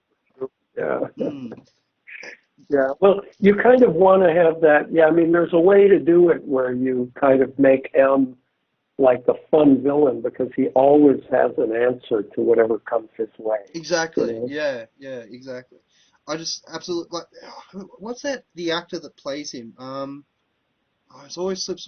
Andrew Devoff. Yeah, Andrew Devoff. he played the Wishmaster in the Wishmaster. Wishmaster. Yeah. Now, like. And I actually did it.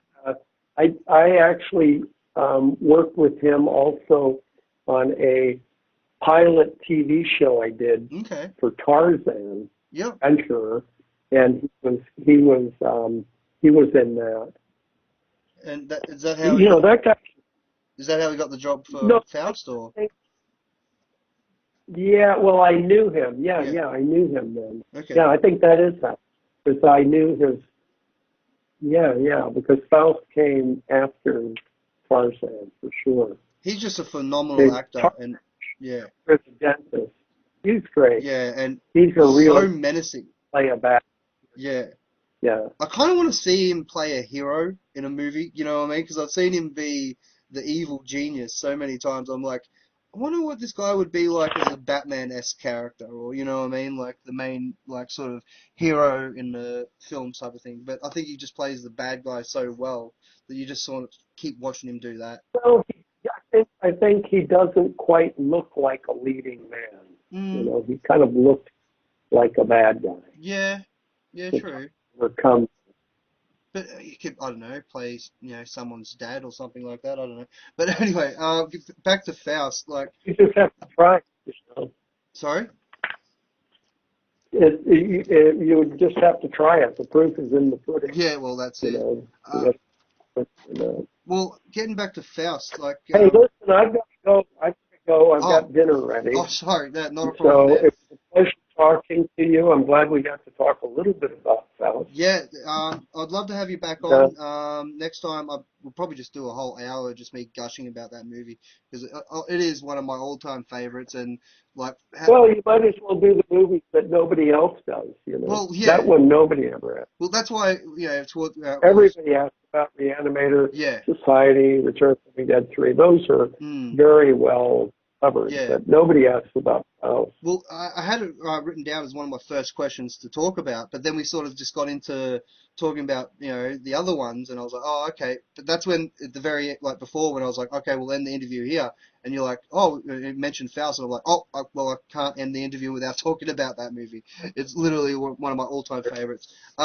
Listen, it's been a true honor. Your body of work has so much inspired my writing, I can't even say career if you haven't published anything yet, but my sense of storytelling has really been influenced on you, and it's only the last couple of days I'm like, oh god, I'm ripping this guy off at every freaking turn, aren't I?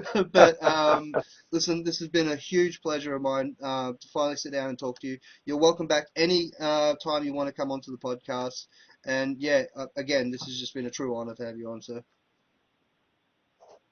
Well, thanks a lot. It was good to meet you, Chris. Yeah. It was fun to chat with you. Yeah. I'll talk to you later. Okay. Bye-bye. Have a good day. Bye.